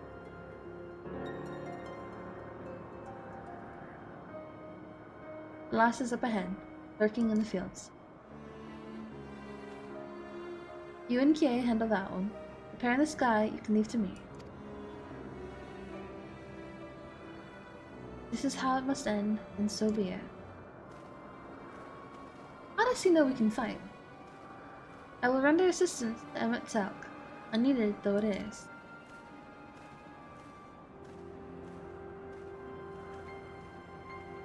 Midian, you're to stay here with Doros. The Tarnies! The Lycans must be reverted. I would spare you their pain and mine. Oh. This is my burden, not yours. If you are intent on helping, then please, follow my lead.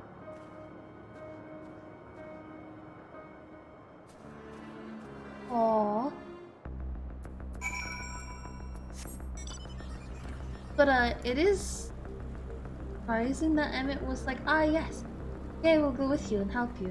Because, I mean, he barely knows what we are, let alone that we can fight. Actually, wait, no. We did fight at the very start. I appreciate your help, and lament that it is necessary. There it is, our quarry. Within striking distance at present. Feels threatened. May well flee beyond our reach. Here is my plan. We will approach slowly, in full view, and draw the Lycan's attention. Now, I warn you, its abilities are as fiery as its temperament. Once it spots you, it will unleash orbs of flame. But fear not, by my measure, you are more than equal to take the task. Withstand the onslaught for but a few brief moments, and that will give me the time to catch it unawares. Ready? And let us begin.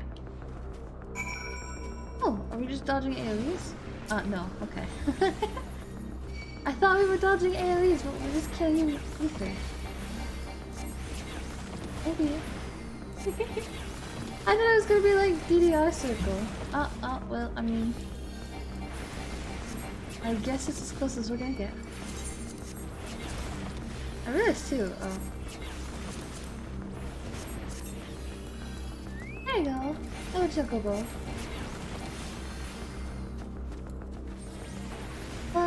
We'll get to it, we'll get to it. Slowly. Very slowly. There. Two more.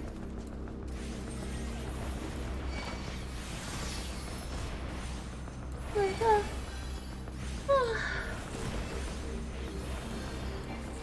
Alright.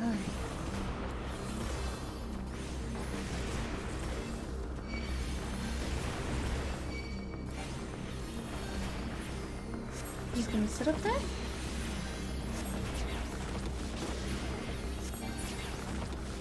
Hey.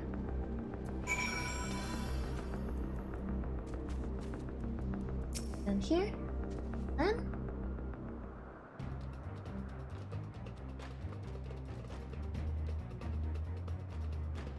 Now.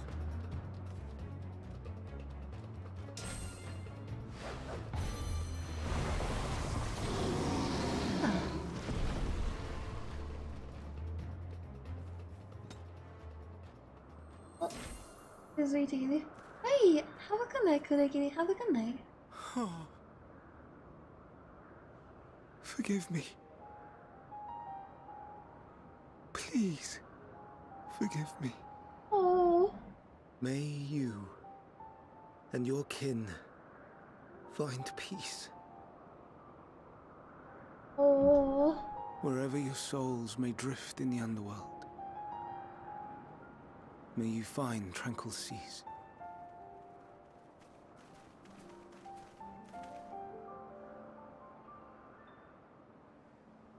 Be not forgotten. In concept endure. To reclaim form and one day live again. Serve not the star, or any purpose save your own. Live again, if that be your desire. Oh.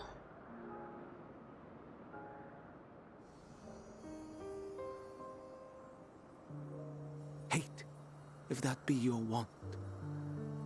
We are worthy. But leave your suffering behind. Lay down your burdens, be born anew. Fly high, fly free.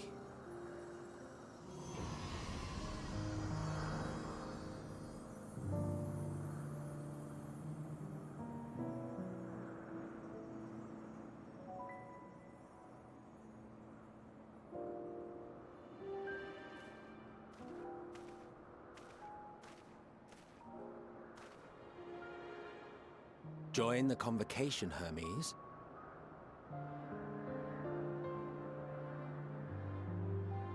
You do not belong here. Oh. Leave to replace another. To be replaced. It changes nothing. Tell me, do you think it right that we sacrifice all these lives for the sake of the star? And when the star has reached perfection, what then? If all who are satisfied choose to die, shall we all die in satisfaction?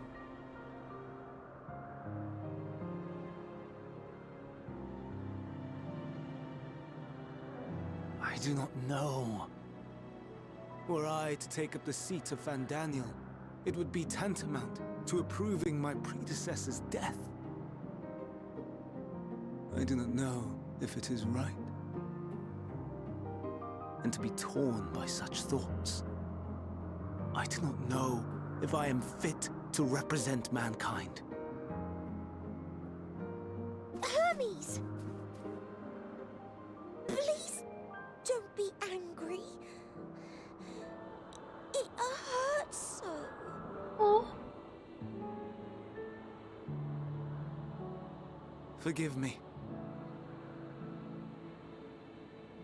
If you would still consider me in spite of everything, I beg some time to gather my thoughts.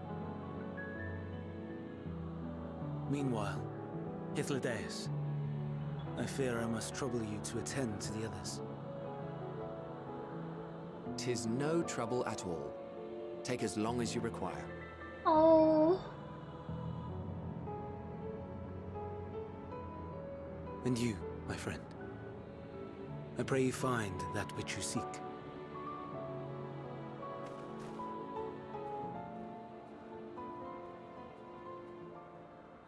I expect we have some few matters to discuss. Shall we return to the 12 Wonders for a time? Aye. Oh. I mean,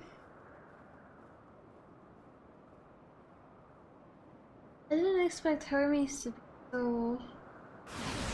No?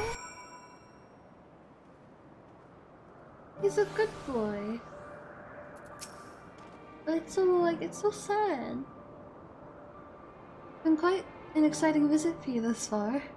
Oh, you weren't injured, were you? Good. The other icons have been taken care of. The incident is resolved, and life in Elpis continues as normal. Or ends, as the case may be.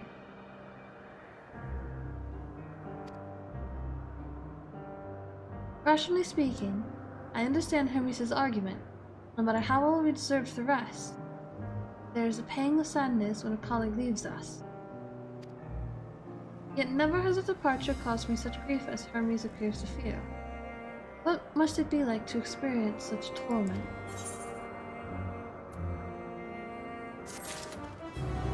I'm too low level! Ah! I'm so close. I suppose that's a good time to end it then. I'll have to do some things on my own so I can level up. But we will stop there. It's about 2:40 in the morning.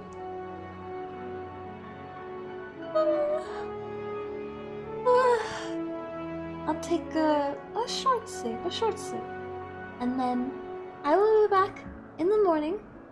So, have a good night, everyone. I hope you guys all sleep well. Have sleep dreams. I'll see you guys tomorrow. Thank you for coming. And goodbye, good night, goodbye, good night.